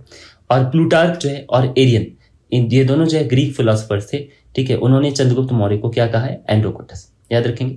चंद्रगुप्त मौर्य के बारे में डिस्क्रिप्शन मेगास्थनीज के अकाउंट से भी मिलता है। मेगास्थनीज कौन थे? सेल्यूकस निकेटर द्वारा भेजे गए चंद्रगुप्त मौर्य के दरबार में, ठीक है, ग्रीक एम्बेसडर थे, ग्रीक राजपूत थे, ठीक है। कब आए थे? 302 से लेकर 228 ईसा पूर्व के बीच में कभी आए होंगे। 6 साल तक वो रहे चंद्रगुप्त मौर्य के दरबार में। उन्होंने अपनी किताब लिखी, नाम है इंडिका, इंपॉर्टेंट है। इंडिका किसने लिखी? मेगास्थनीज ने। और इसमें क्या है लिखा हुआ? Rich Indian culture, geography, Mauryan empire, society, administration, flora और फौना के बारे में लिखा है। स्ट्रैबो ने मेगास्थनीज के वृत्तांत को फॉल्स और अनबिलीवेबल कह दिया था। चलिए कोई नहीं, ठीक है। विशाखा दत्त जो है, ठीक है, उनके 3 किताबें हैं जिसमें चंद्रगुप्त मौर्य को मेंशन किया गया। किसमें? एक तो मुद्रा राक्षस में, जिसमें चंद्रगुप्त मौर्य को नंदराज का बेटा कहा गया, कुलहीन और विसल भी कहा गया। धुंडीराज ने मुद्रा राक्षस पर टीका भी लिखा है। और अभिसारिका, वचितक और देवी चंद्रगुप्त, तो ये इस तरह से ये 3 किताबें हैं जो विशाखा दत्त ने लिखी। याद रखेंगे, मुद्रा राक्षस, अभिसारिका, वचितक और देवी चंद्रगुप्त। बौद्ध ग्रंथ महानोबिन्स में चंद्रगुप्त मौर्य को मौर्य नगर में जन्मे राजकुल का बताया गया। नेक्स्ट है आपका चंद्रगुप्त मौर्य के बारे में डिस्क्रिप्शन। देखिए, जस्टिन ने कोट्स और अलेक्जेंडर द ग्रेट जो है उनके बीच का जो मीटिंग है उसका उल्लेख किया है। जस्टिन वो कुछ और नहीं बल्कि चंद्रगुप्त मौर्य और सिकंदर के बीच की मीटिंग है। नेक्स्ट है रुद्रदमन ने जूनागढ़ अभिलेख से पश्चिमी भारत पर चंद्रगुप्त मौर्य का अधिकार प्रमाणित होता है, ऐसा उसमें लिखा हुआ है। जो प्रोविंशियल गवर्नर थे सौराष्ट्र के, ठीक है, चंद्रगुप्त मौर्य के ही भेजे हुए पुष्यगुप्त जी ने, उन्होंने क्या किया था? सिंचाई के लिए डैम बनाया था जिसका नाम जो है, अच्छा एक चीज और, सुदर्शन झील भी वहां बनवाया उन्होंने, ठीक है। और कैनल जो है वो तुसास, वो यमन ने बनवाया था। ये सब इंपॉर्टेंट है, याद रखेंगे इसको। और पहास्थान अभिलेख से चंद्रगुप्त मौर्य के बंगाल पर विजय के बारे में पता चलता है। चंद्रगुप्त मौर्य के बारे में डिस्क्रिप्शन जो है ना, कलहन द्वारा रचित राजतरंगिनी के अनुसार कश्मीर भी मौर्य साम्राज्य का पार्ट था। तो श्रीनगर की स्थापना की गई थी किसके द्वारा? चंद्रगुप्त मौर्य के द्वारा। और शैव धर्म का उपासक जो जालौक था उसको अशोक ने शासक बनाया था, यानी कि ये अशोका के टाइम का है, याद रखेंगे। सम्राट अशोक ने श्रीनगर की स्थापना की थी, ठीक है। सॉरी, चंद्रगुप्त मौर्य ने बल्कि श्रीनगर की स्थापना किसने की? अशोका ने। देखिए, कलहन ने इस राजतरंगिनी लिखी है, एग्जाम में आ जाता है कई बार, देख लेंगे आप। चाणक्य के बारे में थोड़ा देख लेते हैं। चाणक्य जो है चंद्रगुप्त मौर्य के गुरु और महामंत्री थे। उन्हीं को हम लोग विष्णुगुप्त या कौटिल्य के नाम से जानते हैं। और चंद्रगुप्त मौर्य के उन्होंने धनानंद को हराने के लिए तैयार किया था, नंदवंश के अगेंस्ट में। चाणक्य की पत्नी का नाम जो यशोमती था। और चाणक्य ने अपनी पढ़ाई कहाँ से की थी? तक्षशिला यूनिवर्सिटी से की थी। और वहीं वो आचार्य भी थे, अर्थशास्त्र के लेखक भी हैं। और ऋषि चाणक्य पुत्र जो चाणक्य को कौटिल्य और विष्णुगुप्त के नाम से जाना जाता है। श्रेष्ठ ब्राह्मण भी उनको कहा गया है पुराणों में, द्विजर्सम करके, ठीक है। और वे समस्त भारत का एकीकरण चाहते थे, जो कि चंद्रगुप्त मौर्य के नेतृत्व में हो गया था। अब इनके द्वारा जो रचित अर्थशास्त्र है, ठीक है, वो क्या है? एडमिनिस्ट्रेटिव और मिलिट्री ऑर्गेनाइजेशन का डिस्क्रिप्शन देता है, कंप्लीट डिस्क्रिप्शन। इसमें 15 अधिकरण, 180 चैप्टर और करीब 6000 श्लोक यानी वर्सेस है। इसमें राजनीति, अर्थनीति, इतिहास, आचरण शास्त्र, धर्म पर सब कुछ लिखा है। प्रिंसिपल्स ऑफ एडमिनिस्ट्रेशन के बारे में नहीं लिखा है, जैसे कि मेकियावेली का प्रिंस है ना, वैसे ही इनके स्टेट में 7 बॉडीज प्रिंसिपल्स के बारे में लिखा हुआ है 6ठे अधिकरण में, ठीक है। राजा, अमात्य, जनपद, दुर्ग, कोष, दंड और मित्र, इनका कंप्लीट डिस्क्रिप्शन। भूमि छिद्र विधानम चैप्टर में भूमि छिद्र का मतलब है क्या है? ऐसी जमीन जो कृषि योग्य नहीं है, याद रखेंगे भूमि छिद्र में। एडमिनिस्ट्रेशन को फैसिलिटेट करने के लिए 18 प्रशासनिक डिपार्टमेंट बनाए गए थे अर्थशास्त्र के अनुसार, जिनको अमात्य कहा जाता है, ठीक है। तो ये जैसे अभी डिपार्टमेंट होते हैं ना, डिफरेंट डिपार्टमेंट्स, मिनिस्ट्रीज, वैसे था। चंद्रगुप्त मौर्य ने पहली बार मालवा, गुजरात और महाराष्ट्र जो है वो जीत लिया था। अब सेल्यूकस का आक्रमण 305 ईसा पूर्व में होता है, याद रखेंगे, एग्जाम में आ जाता है कई बार। अलेक्जेंडर द ग्रेट के साम्राज्य के शासक सेल्यूकस निकेटर ने 305 ईसा पूर्व में, ठीक है, क्या हुआ था? चंद्रगुप्त मौर्य ने उनको हरा दिया, सेल्यूकस निकेटर को, और संधि करके 500 हाथी दे दिए थे। किसको? सेल्यूकस निकेटर को। सेल्यूकस निकेटर की जो बेटी थी, नाम था लेडी हेलेना, उनकी शादी जो है चंद्रगुप्त मौर्य से हुई, और संधि के तौर पे एरिया यानी हेरात, अराकोर यानी कांधार का रीजन, जेड्रोसिया और काबुल के रीजन जो है वो डॉरी यानी दहेज के रूप में चंद्रगुप्त मौर्य को मिले थे। जो पहला जैन काउंसिल है 322 ईसा पूर्व में पाटलिपुत्र पटना में चंद्रगुप्त मौर्य के शासनकाल में स्थूलभद्र की अध्यक्षता में हुआ। इंपॉर्टेंट है ये। जैन धर्म 2 भागों में इसमें बट गया था। मौर्य युग में रॉक कट केव्स में निवास स्थान की कला का डेवलपमेंट भी हुआ है, और पाटलिपुत्र में स्थित चंद्रगुप्त मौर्य का जो महल है वो मुख्य रूप से पत्थर से बना था। अब देखिए एक चीज इंपॉर्टेंट और है, दीदारगंज यक्षिणी मौर्य काल की। जो मौर्यन डायनेस्टी में 12 साल के जो अकाल हुए थे ना, उसमें भद्रबाहु जो है, ठीक है, उनसे जैन धर्म की दीक्षा ली थी। उन्होंने सिंहासन छोड़ दिया था। किसने? चंद्रगुप्त मौर्य ने। और श्रवण बेलगोला चले गए, तो वहां बाहुबली के मंदिर के सामने जो चंद्रगिरी हिल्स हैं कर्नाटक में, वहीं पर वो मिस लेखना, जो उसको कहते हैं फास्टिंग टू डेथ, ठीक है, मिसल लेखना, उसकी शुरुआत कर दी, और बाद में 298 ईसा पूर्व में ही अपने प्राण भी त्याग दिए। किसने? चंद्रगुप्त मौर्य। चंद्रगुप्त मौर्य के सिंहासन छोड़ने के बाद उनकी पत्नी जो दुर्धरा है, उनका बेटा बिंदुसार मौर्य वंश का शासक बना। तो बिंदुसार के बारे में देखिए 298 ईसा पूर्व में उन्होंने शासन शुरू किया, और ग्रीक राइटर ने बिंदुसार को क्या कहा है? अमित्रो केडीज, यानी अमित्रघात, यानी कि शत्रुओं का नाश करने वाला। और जैन धर्म में उन्हीं के बारे में सिंहसेन लिखा है। तो सिंहसेन किसको कहते हैं? बिंदुसार जी को कहते हैं। अब देखिए बिंदुसार को दक्कन पर विजय मिली थी, और चाणक्य जो है वो बिंदुसार के भी मंत्री रहे थे। उनके बाद जो है कौन महामंत्री बने? तो खल्लाटक और राधागुप्त। किसके बाद? चाणक्य के बाद। बिंदुसार जो है उसके बारे में और देख लेते हैं। सेल्यूकस के बाद उसके जो उत्तराधिकारी थे एंटियोकस I, उन्होंने डायमेकस को अपना एम्बेसडर बनाकर यानी राजदूत बनाकर बिंदुसार के दरबार में भेजा। और डायनिसियस जो है वो इजिप्ट के राजा टॉलमी द्वितीय फिलाडेल्फस के द्वारा बिंदुसार के दरबार में भेजा गया था। देखिए बिंदुसार के दरबार में कौन कौन आया है, ठीक है। डायनिसियस किसने भेजा है? इजिप्ट के राजा टॉलमी द्वितीय फिलाडेल्फस। बिंदुसार का जो पुत्र है अशोक, 18 साल की आयु में ही अपने पिता बिंदुसार के शासनकाल के समय अवंती यानी उज्जैनी का वायसराय या उपसम्राट था। इंपॉर्टेंट है ये। और बिंदुसार के शासनकाल में तक्षशिला में जो विद्रोह हुआ था उसको दबाने के लिए अपने बेटे अशोक को भेजा था। किसने? बिंदुसार ने। ये भी इंपॉर्टेंट है, तक्षशिला में जो विद्रोह हुआ था उसको दबाने के लिए। अब देखिए अशोका द ग्रेट के बारे में देखते हैं। बिंदुसार की मृत्यु के बाद अशोक सम्राट बन गया, और 1750 ईस्वी में सबसे पहले टिफेंथलर ने दिल्ली में अशोक के स्तंभ का पता लगाया था। ये इंपॉर्टेंट है, आ जाता है कई बार एग्जाम में। दिल्ली में अशोक स्तंभ का पता किसने लगाया? पहली बार जेम्स प्रिंसेप ने, जो ऑफिसर थे ईस्ट इंडिया कंपनी के मिंट में टकसाल में, उन्होंने इंडियन एपिग्राफी का, ठीक है, स्टडी किया। स्टडी ऑफ इंस्क्रिप्शंस कहते हैं इसको, शिलालेखों की पढ़ाई। और 1837 ईस्वी में उन्होंने ब्राह्मी लिपि और खरोष्ठी लिपि, इनको डेसिफर किया, उनका पता लगाया। और इसी लिपि में, ठीक है, बहुत सारे शिलालेख लिखे हुए थे अशोक के। तो खरोष्ठी लिपि जो दाएं से बाएं लिखी जाती है, आप याद रखेंगे, एग्जाम में आ जाता है कई बार। इसमें लिखा है एक जगह प्लेजेंट टू बी होल्ड, ठीक है, पियदर्शी। तो पियदर्शी किसका नाम? देवनाम पियदर्शी करके अशोक को ही कहा जाता है, ठीक है। फिर अशोक जो है वो 273 ईसा पूर्व के लगभग मगध का राजा बन गया, और लगभग 4 साल के बाद 269 ईसा पूर्व में उनका राजाभिषेक भी हुआ। उनको देवनाम पिय कहा गया है, जिसका मतलब देवताओं का प्रिय होता है। फिर भब्रू अभिलेख में अशोक ने खुद को मगध नरेश यानी प्रियदर्शी कहा है, और अशोक ने रूपनाथ शिलालेख यानी प्रथम लघु शिलालेख में खुद को बुद्ध साक्य कहा है। अशोक का नाम गुर्जरा लघु शिलालेख जो दतिया मध्य प्रदेश में है, मास्की, नेत्तूर, ठीक है, और उड्डेगेलम, ठीक है, इस लेख में भी जो है उड्डेगोलम, ठीक है, उस लेख में भी अशोक का नाम है। अब देखिए लघु शिलालेख जो पास्की, उसमें भी अशोक का नाम मिलता है, याद रखेंगे। अशोका द ग्रेट में क्या है? कुछ स्टोन इंस्क्रिप्शन जैसे गिरनार, कालसी, मानसेरा, शाहबाजगढ़ी, सोपारा, जौगढ़, ठीक है, इसमें भी उनका डिस्क्रिप्शन है। और 2 अभिलेख और हैं खरोष्ठी लिपि में, कौन? ठीक है, शाहबाजगढ़ी और मानसेरा। देखिए स्तंभ लेख यानी पिलर इंस्क्रिप्शन, और गुहा लेख यानी केव राइटिंग्स यानी गुफाओं में राइटिंग्स, ठीक है, इनके जरिए भी कुछ इंफॉर्मेशन मिली। लघु स्तंभ लेख जो है स्मॉल स्टोन इंस्क्रिप्शंस हैं, उसमें राजकीय घोषणाएं यानी कि गवर्नमेंट के अनाउंसमेंट्स को लिखा गया है, ठीक है। और जो कांधार का जो उनका इंस्क्रिप्शन है, ठीक है, कांधार का जो इंस्क्रिप्शन है, और वो किस भाषा में है? अरामाइक और ग्रीक भाषा में है, ठीक है, ग्रीक स्क्रिप्ट में है। और जो काबुल का, लगमान का और तक्षशिला का जो इंस्क्रिप्शन है वो अरामाइक स्क्रिप्ट में लिखा है। अब देखिए अशोक की 3 क्वीन थी, ठीक है, रानियां थी। कौन कौन? एक महादेवी जो विदिशा के ट्रेडर की बेटी थी, ठीक है, एक असंधि मित्रा और तीसरी करुवकी। अशोक के अभिलेखों से जानकारी मिलती है कि उसका जो साम्राज्य है वो कहां से कहां तक था। असम और सुदूर दक्षिण को छोड़कर संपूर्ण भारतवर्ष तक था। NWFP मतलब नॉर्थ वेस्ट फ्रंटियर प्रोविंस में जो अफगानिस्तान है, उसे लेकर दक्षिण में कर्नाटक तक और पश्चिम में काठियावाड़ से लेकर पूर्व में बंगाल की खाड़ी तक फैला था। किसका? अशोक का शासनकाल। बहुत इंपॉर्टेंट है। धम्म यानी मोरल प्रैक्टिसेस का प्रतिपादन अशोक ने ही किया है, जिसका पालन सभी लोग कर सकें। इसका डेफिनेशन अशोक के 7वें पिलर इंस्क्रिप्शन में मिलता है और गहलोवाट जो है, ठीक है, गहलोवाट उससे जो है सुनकर अशोक ने ये डेफिनेशन लिखा था। सहिष्णुता, उदारता और करुणा उसके 3 डायमेंशन थे। और अशोक ने बोध गया कि तीर्थ यात्रा जो है वो उससे धम्म यात्रा, ठीक है, यानी कि धम्मा के ट्रेडिशन को शुरू किया था। याद रखेंगे। नौकरों के साथ दयालु व्यवहार, धर्मों और परंपराओं के प्रति सम्मान शामिल थे। और बराबर पहाड़ी का जो केव्स है वो आजीविकों के लिए सुदामा की गुफा, कर्ण चौपड़ गुफा और नागार्जुन पहाड़ी के केव्स फेमस है। ठीक है, याद रखेंगे। अशोक के शासनकाल में ये सब दिए गए हैं आजीविकों के लिए। ठीक है।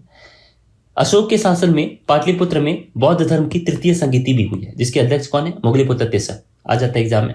ठीक है। और अशोक को निग्रोध नामक भिक्षु ने बौद्ध मत की दीक्षा दी है। ठीक है, याद रखेंगे। अब देखिए, दिव्यावधान जो है, दिव्यावधान और चाइनीज ट्रैवलर वेनसांग, इनके अनुसार अशोक को उपगुप्त ने बौद्ध धर्म में दीक्षा दी। तो अगर आपसे आ जाए कि अशोक को दीक्षा बौद्ध धर्म की किसने दी, तो वेनसांग के अनुसार उपगुप्त ने दी है दिव्यावधान के, अदरवाइज निग्रोध ने दी है, ऐसा भी लिखा है। भब्रू अभिलेख में लिखा है कि अशोक ने बौद्ध त्रिरत्न जो है, यानी कि बुद्ध, धम्म और संघ को नमस्कार किया है और खुद को जो है मगध का सम्राट भी कहा है। अशोक ने बोधगया में महाबोधि मंदिर का निर्माण भी कराया। इंपॉर्टेंट है ये महाबोधि मंदिर।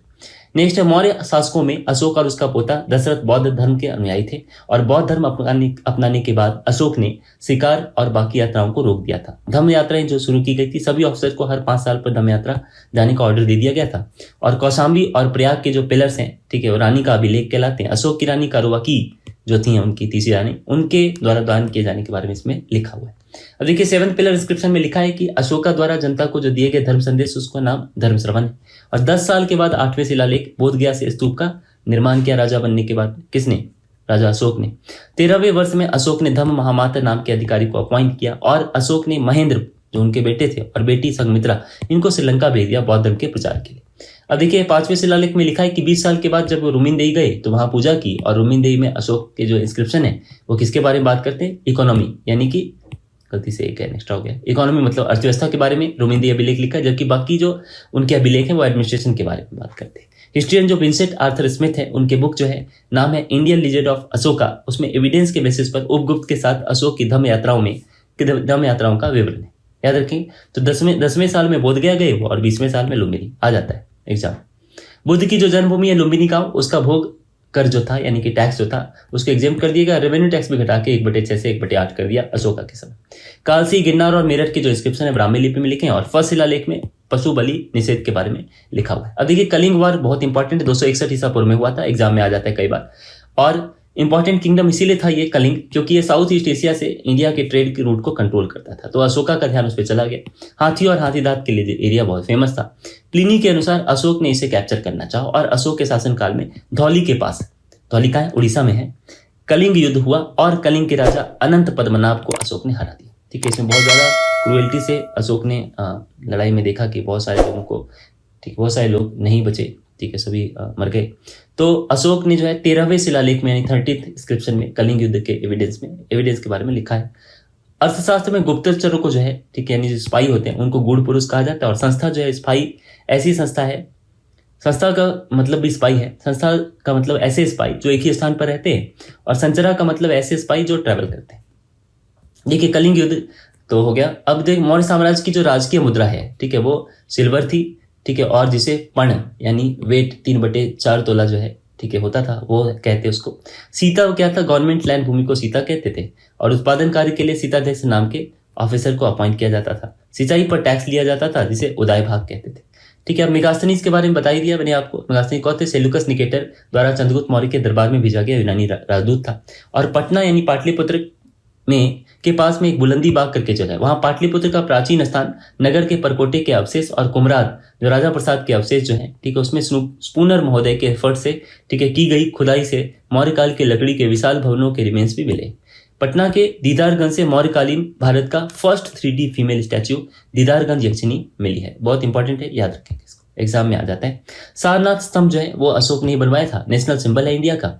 और इनके सभी जो पिलर्स हैं वो सैंडस्टोन से बने हुए हैं, बलुआ पत्थर से। अशोक द्वारा 3वीं शताब्दी ईसा पूर्व में बनाई गई जो सांची के स्तूप है, ठीक है, उसको स्थापत्य कला यानी आर्किटेक्चर के हिसाब से बेस्ट माना जाता है। जो भरूच का स्तूप है सतना मध्य प्रदेश में है और स्तूपों की खोज अलेक्जेंडर कनिंघम ने की थी। और कर्नल कॉलिन मैकेंजी ने 1797 ईस्वी में अमरावती के स्तूप का पता लगाया था। ठीक है, अब अशोक के डेथ के बाद मौर्य साम्राज्य जो है 2 भाग में बट गया। ठीक है, एक पश्चिमी भाग रह गया जिसके शासक कुणाल हुए। ठीक है, और वो ब्लाइंड भी थे, अशोक के बेटे थे। और पूर्वी भाग जो है उसकी राजधानी कहाँ थी?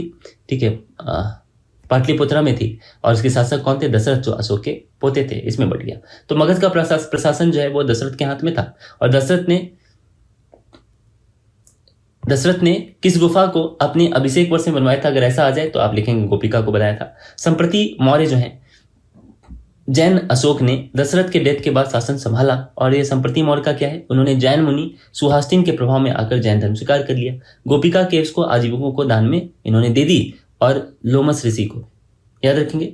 संप्रति ने भी चंद्रगुप्त मौर्य की तरह ही श्रवण बेलगोला में जाकर संलेखन करते हुए शरीर त्याग दिए थे। अब संप्रति के बाद सालिशुक मौर्य शासक बन गया, 12 साल तक शासन किया। और अंतिम और शासक बृहदत्त था। उसके सेनापति ब्राह्मण पुष्यमित्र शुंग ने 184 ईसा पूर्व में बृहदत्त की हत्या कर दी और शुंग राजवंश की स्थापना कर दी। अब देखिए पुष्यमित्र शुंग के बारे में देख लेते हैं। मौर्य साम्राज्य का अंतिम शासक बृहदत्त की हत्या करके उसका सेनापति पुष्यमित्र शुंग ने शुंग राजवंश की स्थापना की। और पुष्यमित्र के शासनकाल में पाटलिपुत्र के साथ साथ विदिशा भी जो है साम्राज्य की राजधानी थी। विस्तार कहां तक था? सियालकोट और जालंधर तक था। और विदेशी आक्रमणकारियों से इसने रक्षा भी की पुष्यमित्र शुंग ने। उनका जो बेटा है अग्निमित्र विदिशा में, ठीक है, कुमारामात्य यानी राज प्रतिनिधि था। व्याकरणाचार्य पाणिनि, योगाचार्य पतंजलि और ये सभी लोग हैं उसके शासनकाल में। किसके? पुष्यमित्र शुंग के। और मनुस्मृति संकलन भी इन्हीं के शासनकाल में हुआ है। अब देखिए सातवाहन वंश इसके बाद आता है। सिमुक ने सातवाहन राज्य की स्थापना की। आंध्र का था ये, आंध्र प्रदेश का। और सिंधु द्वारा जो स्थापित सातवाहन साम्राज्य का जो पतन है, ठीक है, वो सातकर्णी प्रथम के काल के बाद हो गया था, याद रखेंगे। अब कुषाण वंश शासन देख लेते हैं हम लोग। कनिष्क ने पाटलिपुत्र पर आक्रमण करके पाटलिपुत्र के राजा से गौतम बुद्ध का एक भिक्षा पात्र और महाकवि अश्वघोष, ये दोनों से अपने उपहार के स्वरूप ले गया था। और अश्वघोष, चरक, नागार्जुन, वसुमित्र ये सभी कनिष्क के समय थे, इंपॉर्टेंट है। चतुर्थ बौद्ध संगीति भी कनिष्क के समय हुई। कहाँ? तो कुंडलवन कश्मीर में हुई।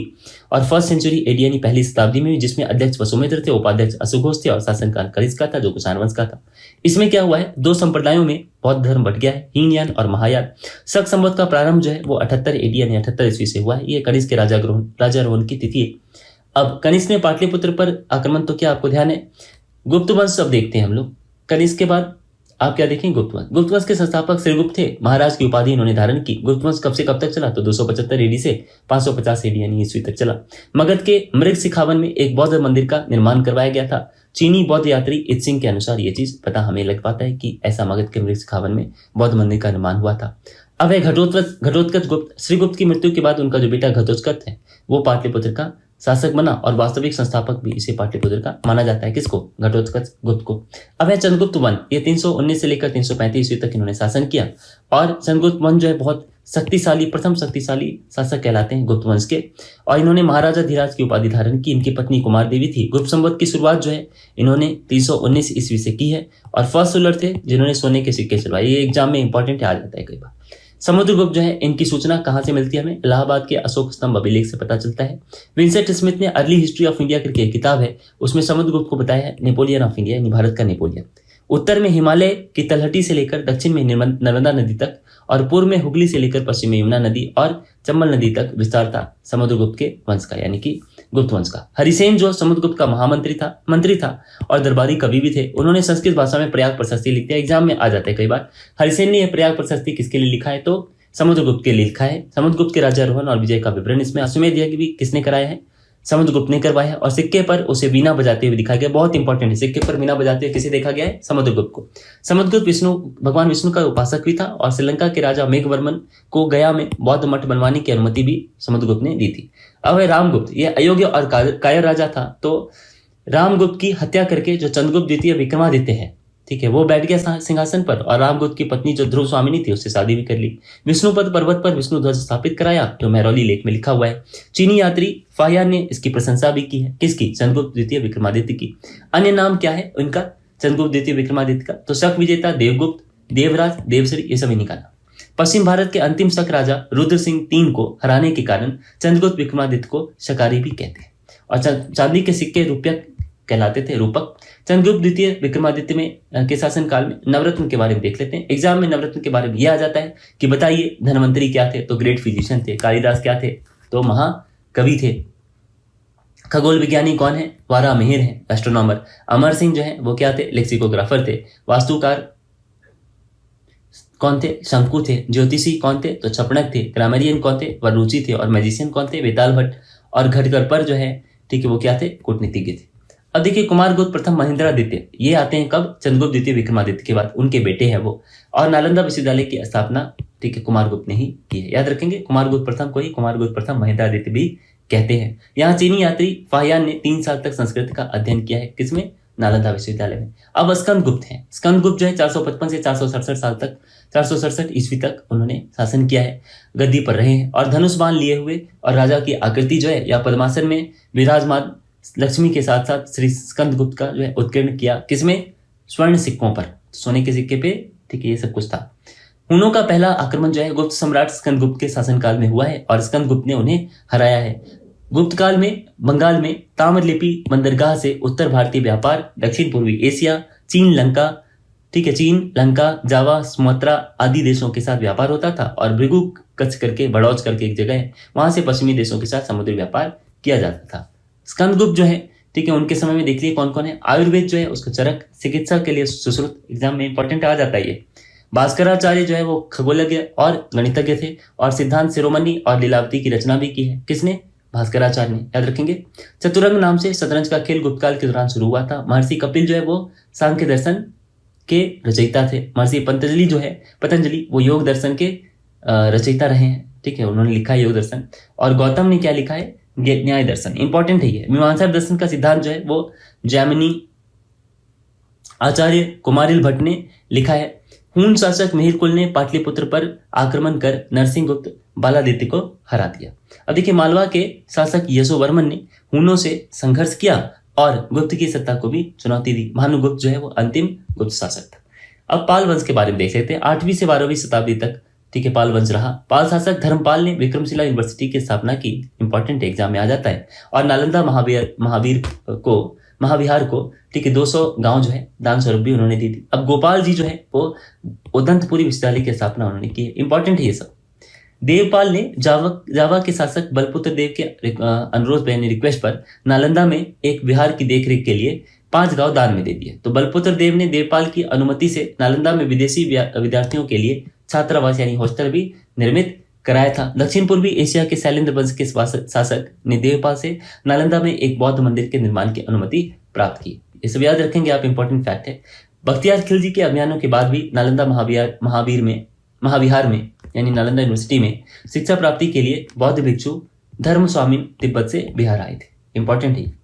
नेक्स्ट है आपका मिथिला के कर्नाट वंश। तो देखिए रामपाल के काल में मिथिला में नन्यदेव ने कर्नाट वंश की स्थापना की थी 1097 से 1147 के बीच। और कर्नाट कुलभूषण की उपाधि भी खुद को धारण कर ली उन्होंने। गंगदेव की राजधानी जो थी वो सिमरावगढ़ नेपाल में और दरभंगा बिहार में थी। और कर्नाट वंश के तिरहुत और दरभंगा शासक नरसिंह देव ने बख्तियार खिलजी को गिफ्ट दिया था। गयासुद्दीन तुगलक के अभियान के समय में तिरहुत का जो शासक हरि सिंह देव था, ठीक है, जिसने पंजी प्रबंध का विकास भी किया, वो नेपाल की तराई चला गया और इस तरह कर्नाट वंश है वो 1378 ईस्वी तक खत्म भी हो गया। विद्यापति की रचना कीर्तिलता ने की है, विद्यापति की रचना जो है, ठीक है, एक है नाम है कीर्तिलता, ठीक है, विद्यापति ने रचना की है कीर्तिलता की, याद रखेंगे, ठीक है, विद्यापति ने एक रचना की है, पुस्तक नाम है कीर्तिलता। और क्या लिखा हुआ है उसमें, मिथिला में राजनीतिक अराजकता का माहौल बना रहा। अब देखिए रामपाल के काल में मिथिला में नन्यदेव, ये तो हो गया, ठीक है, सारा इंपॉर्टेंट। अब देखिए मध्यकालीन बिहार का इतिहास देखते हैं, मिडाइवल हिस्ट्री ऑफ बिहार। तुर्क शासन चेरो राजवंश, भोजपुर के उज्जैन वंश का शासन नुहानी वंश, अफगानों का शासन मुगल साम्राज्य, सिख धर्म, सूफी धर्म, ईसाई धर्म, ये देखेंगे। तुर्क शासन यानी कि दिल्ली सल्तनत का काम देखते हैं। देखिए सेन वंश जो है उसके शासक थे लक्ष्मण सेन और पाल वंश के शासक थे इंद्रद्युम्न पाल। इसी के समय बनारस और अवध क्षेत्र के तुर्क सेनापति के सहायक असिस्टेंट था बख्तियार खिलजी, वो अभियान चलाया उसने। कुतुबुद्दीन ऐबक ने उसे दूसरे स्थान पर भी आक्रमण करने के लिए अनुमति यानी ऑर्डर दे दी। अब उदयपुरी बिहार में उसने विजय करी 1198 ईस्वी में और नालंदा विश्वविद्यालय को भी 1193 ईस्वी में तहस नहस कर डाला उसने। अब तुर्क शासन में क्या इल्तुतमिश ने मलिक अलाउद्दीन जानी को बिहार में दिल्ली के प्रथम प्रतिनिधि के रूप में नियुक्त किया और सैफुद्दीन ऐबक को बिहार का राज्यपाल भी नियुक्त किया। बाद में तुगान खां बिहार का राज्यपाल बना। वनराज नामक एक राजा था, उसने गया प्रशस्ति लिखी। बिहार शरीफ में मलिक बया का मकबरा तुगलक कालीन स्थापत्य का एक सुंदर गुंबद है। तो याद रखेंगे बिहार शरीफ में मलिक बया का मकबरा है। तुगलक सुल्तान नसीरुद्दीन महमूद ने 1394 ईस्वी में बिहार का शासन ख्वाजा जहां को सौंप दिया था। ख्वाजा जहां सुल्तान उस सर को कहते हैं। 1305 ईस्वी में भोजपुर के उज्जैन वंश का शासन देखिए कैसे शुरू होता है। अलाउद्दीन खिलजी की सेना ने मालवा पर तो अधिकार कर लिया, तो भोजराज ने क्या किया, पुत्र देराव के साथ मिलकर वो कीकट चले आए शाहबाद और पुलामू के क्षेत्र में, और चेरो मुकुंद के यहाँ शरण लेकर रहने लगे। तो उज्जैनी राजपूतों को चेरो राजा ने क्या किया, गंगा घाटी का क्षेत्र जागीर के रूप में दे दिया। उधर क्या हुआ, जो देवराज थे उन्होंने 1324 ईस्वी में भोजपुर की स्थापना कर ली। इंपॉर्टेंट है, ये एग्जाम में आता है, इनको संतन सिंह भी कहते हैं। 1611 ईस्वी में उज्जैनों और चेरों के बीच लड़ाई हुई, ठीक है, और उज्जैनों ने जीत लिया और ब्रिटिश काल तक उज्जैनी लोग बक्सर, डुमराव और जगदीशपुर के क्षेत्र में एक मजबूत शक्ति के रूप में बने रहे। अब है नुहानी वंश। देखिए सिकंदर लोधी ने 1495-96 के बीच दरिया खां नुहानी को बिहार में एडमिनिस्ट्रेटिव यानी शासक बना दिया। ये चीज किसमें लिखा हुआ है, बिहार शरीफ के अभिलेख में लिखा हुआ है। उसकी मृत्यु के बाद उसका जो बेटा था बहार खां नुहानी, वो प्रशासक बन गया। और प्रथम जो लड़ाई हुई है पानीपत की प्रथम लड़ाई 1526 ईस्वी में, उसके बाद सुल्तान मोहम्मद शाह नुहानी के नाम से बिहार में स्वतंत्रता भी स्थापित हो गई थी। अब देखिए नुहानी वंश देखते हैं। दोहरिया वंश के युद्ध 1532 ईस्वी में हुमायूं ने अफगानों को हराकर बिहार के कई क्षेत्रों पर अधिकार कर लिया। और शेर खां और शेर शाह सूरी जो है, ठीक है, वो फरीद खां ने मतलब यानी फरीद खां ही वही है, हजरत आला की उपाधि धारण कर ली और अपना शासन प्रारंभ कर दिया। उसे बहार खां की शेर से रक्षा के कारण शेर खां की उपाधि भी दी गई। अब शेर शाह सासाराम के जागीरदार हसन खां सुर का बेटा था। पट्टा और कबूलियत की प्रथा जो है चलाई उसने, और राजस्व प्रणाली और जब्ती प्रणाली जो है, राजस्व प्रणाली जब्ती प्रणाली कहलाती है, ठीक है, वो सब जब्ती प्रणाली शेरशाह सूरी ने ही शुरू कराई है। पटना को प्रांतीय राजधानी भी किसने बनाया, शेरशाह सूरी ने ही बनाया। सूरजगढ़ की लड़ाई जो 1536 ईस्वी में हुई, शेरशाह ने बंगाल को हरा दिया और बंगाल पर भी अधिकार कर लिया। रोहतासगढ़ किले का निर्माण उत्तर पश्चिमी प्रांत जो है, ठीक है, वो उसमें हुआ। अब एक चीज और है, सुलेमान करा रानी जो है वो बिहार का मुक्ता कहलाता है। और 24 मस करके एक ट्रिक है, याद रख लेंगे, इसमें आपको पता चल जाएगा कि हर जो शेरशाह सूरी हैं उनके समय क्या लड़ाइयां हुई, ठीक है। तो याद रखेंगे चौसा का युद्ध हुआ 26 जून 1539 ईस्वी में हुआ। शेरशाह ने मुगल शासक हुमायूं को हरा दिया। कहाँ, बक्सर के पास चौसा करके जगह है। बिलग्राम यानी कन्नौज का युद्ध हुआ 1540 ईस्वी में, उसमें शेरशाह ने हुमायूं को हराया और दिल्ली का सुल्तान भी बन बैठा। और सरहिंद का जो युद्ध हुआ है उसमें 1555 ईस्वी में हुमायूं ने सिकंदर सूरी को हरा दिया था। याद रखेंगे। अब है अफगानों का शासन।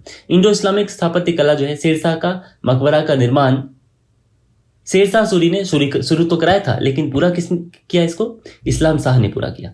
मुगल सेना ने हाजीपुर के किले पर अधिकार कर लिया और जुलाई 1576 ईस्वी में राजमहल के युद्ध में दाऊद खां करारानी को पराजित किया। अब देखिए मुगल साम्राज्य देख लेते हैं। मुगल सम्राट अकबर जो है 1580 ईस्वी में बिहार को मुगल साम्राज्य का प्रांत उन्होंने बना दिया और खान एक नाम मुनीम खान को बिहार का गवर्नर नियुक्त कर दिया। तो याद रखेंगे ये। और राजा मान सिंह ने 1587 ईस्वी से 94 ईस्वी तक 1594 तक बिहार में मुगल शासन को मजबूत किया और राजधानी रोहतास रही उनकी।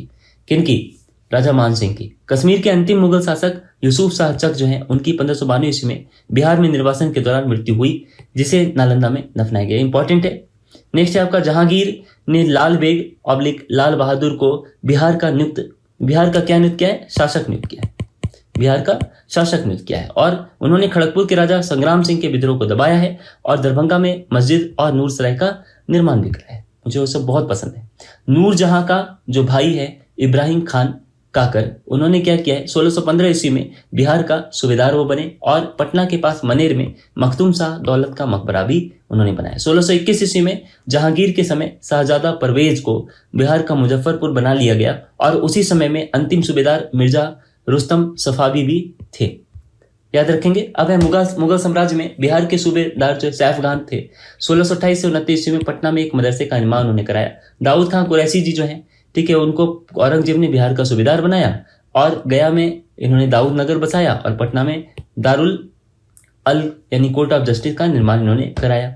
अब नेक्स्ट है आपका बिहार के सूबेदार लश्कर खां के समय बिहार में ब्रिटिश यात्री बनियर आया था, जिसने पटना में सोरा के व्यापार के लिए डच कंपनी का भी उल्लेख किया। तो याद रखेंगे डच कंपनी ही सोरा के लिए व्यापार कर रही थी, किसमें, पटना में। और औरंगजेब के जो पोते हैं शहजादा अजीम, उनको पटना का पुनर्निर्माण के लिए भेजा और उन्होंने पटना का पुनर्निर्माण भी कराया और इस तरह से अजीमाबाद नाम दे दिया पटना को। पहला मुगल बादशाह जो फर्रुखसियार था, ठीक है, पहला मुगल बादशाह तो बाबर थे, लेकिन ऐसा पहला मुगल बादशाह था कौन? फर्रुखसियार, जिसका पटना में 1713 में राज्याभिषेक भी हुआ था।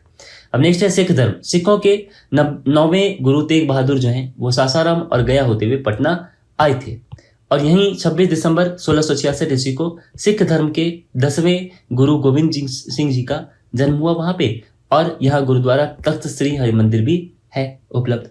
अब ईसाई धर्म के बारे में देख लेते हैं। ईसाई धर्म का जो प्रचार प्रसार है रोमन कैथोलिक पादरियों ने किया और फादर्स ने, और पटना सिटी में 1713 ईस्वी में पहला चर्च यानी पादरी की हवेली बना। अब सूफी धर्म देख लेते हैं। सूफी सिलसिलों में सर्वाधिक महत्वपूर्ण जो है वो फिरदौसी सिलसिला है, और जिसके बारे में जिसके सबसे लोकप्रिय संत मखदूम शरफुद्दीन मनेरी थे। बहुत इंपॉर्टेंट है। 1290 ईस्वी में इनका जन्म हुआ था, कहाँ?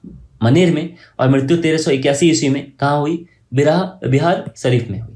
अब मकबरा जो है इनका कहाँ बना हुआ है? संत मखदूम शरफुद्दीन मनेरी जी का, तो मनेर में बना हुआ है। ठीक है। अदब उल मुरीदीन, इस पर भाषा इन्होंने लिखी है, और प्रसिद्ध कृति जो है वो कौन थे? मकतूबात इसादी इंपॉर्टेंट है। नेक्स्ट है उनके पिता मखदूम याहिया मनेरी सुधारवादी। उनके पिता मखदूम याहिया मनेरी सुहरावर्दी सिलसिले के सूफी संत थे। सूफी संत दरियापंथी संप्रदाय के संस्थापक संत कवि दरिया साहिब का जन्म डुमरांव के निकट धारखंडा गांव भोजपुर में हुआ था।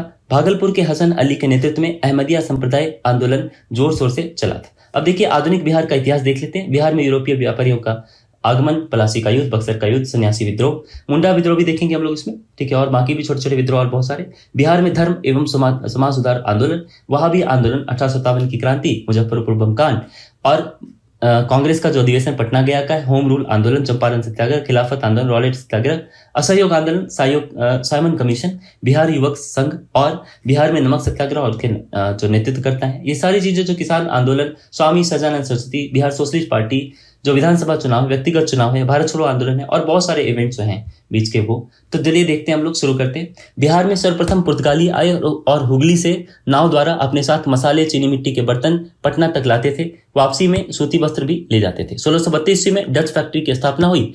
जो आज का जो पटना कॉलेज का उत्तरी इमारत है वही डच फैक्ट्री की स्थापना हुई थी। सूती वस्त्र, अनाज और सोने का व्यापार वहां होने लगा। अंग्रेजों की फैक्ट्री जो है वो गुलजार बाग स्थित गवर्नमेंट प्रिंटिंग प्रेस में बदल चुकी है। जॉब चौरनाक को 1664 ईस्वी में पटना फैक्ट्री का प्रधान बनाया गया। नदिया जिले में भागीरथी नदी के किनारे प्लासी का पहला युद्ध जो है वो प्लासी का युद्ध हुआ 23 जून 1757 ईस्वी को रॉबर्ट क्लाइव के नेतृत्व में। अंग्रेजों ने क्या किया? नवाब सिराजुद्दौला को हरा दिया था। और बक्सर का युद्ध इंपॉर्टेंट है, 22 अक्टूबर 1764 को हुआ।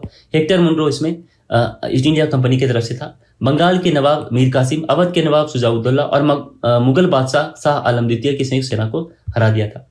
इलाहाबाद की संधि हुई 12 अगस्त 1765 को, और लॉर्ड क्लाइव और मुगल सम्राट शाह आलम द्वितीय के बीच हुई। कंपनी को बिहार, बंगाल और उड़ीसा की दीवानी भी प्राप्त हुई। बिहार के नायब नाजिमों में राजा राम नारायण और सीताब राय, ये दोनों थे प्रमुख। बंगाल और बिहार में द्वैत शासन प्रणाली रॉबर्ट क्लाइव द्वारा 1765 ईस्वी में शुरू की गई थी। बिहार में भीषण अकाल 1770 ईस्वी में पड़ा, और पटना, भागलपुर, पूर्णिया, दरभंगा ये मुख्य जगह थे जहां पर अकाल हुआ। 1781 ईस्वी में पटना और गया को मिलाकर एक नया जिला बनाया गया, जिसके प्रशासन के लिए एक कलेक्टर और एक जिला जज की नियुक्ति की गई। और अनाज भंडारण के लिए पटना में गोल घर का भी निर्माण हुआ है। कब? 1786 ईस्वी में। इंपॉर्टेंट है। वहाबी आंदोलन के प्रवर्तक अब्दुल वहाब थे, उन्हीं के नाम से अरब से यह आंदोलन शुरू हुआ। और इसके जन्मदाता भारत में अगर देखेंगे तो कौन है? रायबरेली के सैयद अहमद बरेलवी जी थे। उनकी पटना यात्रा के समय 1830 के दशक में पटना जो है वो वहाबी आंदोलन का मुख्य केंद्र बन चुका था, जिसमें विलायत अली और इनायत अली की अग्रणी भूमिका थी। अब देखिए 1857 क्रांति देखते हैं। 1857 क्रांति बिहार में तब के जो देवघर जो है वो तब बिहार में पड़ता था। देवघर जिले के गांव रोहिणी में 12 जून 1857 ईस्वी को सैनिक का विद्रोह हुआ, और 3 जुलाई को पटना सिटी में गुरहट्टा मोहल्ला के एक पुस्तक विक्रेता पीर अली द्वारा अंग्रेजों के विरुद्ध संघर्ष शुरू हुआ। तब पटना का कमिश्नर कौन था? टेलर था। 25 जुलाई 1857 ईस्वी को मुजफ्फरपुर में भी कुछ जो असंतुष्ट सैनिक थे, उन्होंने अंग्रेज अधिकारियों की हत्या कर दी। और 26 जुलाई 1857 को दानापुर रेजिमेंटों के सैनिक विद्रोही हो गए और जगदीशपुर के जमींदार बाबू कुंवर सिंह के साथ मिलकर विद्रोह शुरू कर दिया। तो याद रखेंगे ये तीनों डेट कब कब क्या कहाँ हुआ। पहले देवघर रोहिणी में हुआ, ठीक है, फिर पटना सिटी में, और उसके बाद मुजफ्फरपुर में, और बाद में दानापुर में और आरा में। नेक्स्ट है 1857 की क्रांति। 30 जुलाई 1857 ईस्वी को सरकार ने क्या किया? सारण, तिरहुत, चंपारण और पटना में सैनिक शासन लगा दिया। बाबू कुंवर सिंह ने क्या किया? आरा नगर पर अधिकार कर लिया। उन्होंने नाना साहेब के साथ मिलकर 26 मार्च 1858 ईस्वी को आजमगढ़ में अंग्रेजों को हराया। कुंवर सिंह ने 23 अप्रैल 1858 ईस्वी को कैप्टन ली ग्रांट के नेतृत्व में आई ब्रिटिश सेना को बुरी तरह पराजित किया था और घायल बहुत ज्यादा हो गए थे और इसी से उनकी 26 अप्रैल 1858 ईस्वी को मृत्यु भी हो गई। किनकी? बाबू कुंवर सिंह की। अब भारतीय राष्ट्रीय कांग्रेस के बारे में देख लेते हैं। पहला अधिवेशन पटना के बांकीपुर में 1912 ईस्वी में हुआ और 27वां अधिवेशन जो है वो उसके अध्यक्ष कौन थे? अध्यक्ष थे राय बहादुर आर्यन मधोलकर। ये बांकीपुर पटना में, याद रखेंगे ये 27वां अधिवेशन है। पहली बार अधिवेशन जो है 27वां अधिवेशन है जो बिहार में हुआ है, पटना बांकीपुर 1912 ईस्वी में। और इसी में जवाहरलाल नेहरू को भी इंट्रोड्यूस किया गया था। बिहार प्रांतीय कांग्रेस का जो पहला अधिवेशन 1908 ईस्वी में हुआ था पटना में और सैयद अली इमाम अध्यक्ष थे तब। बिहार प्रांतीय कांग्रेस का जो दूसरा अधिवेशन है 9 से 10 अप्रैल 1909 ईस्वी में हुआ। कहाँ? भागलपुर में। किसके एफर्ट से? तो दीप नारायण सिंह के एफर्ट से।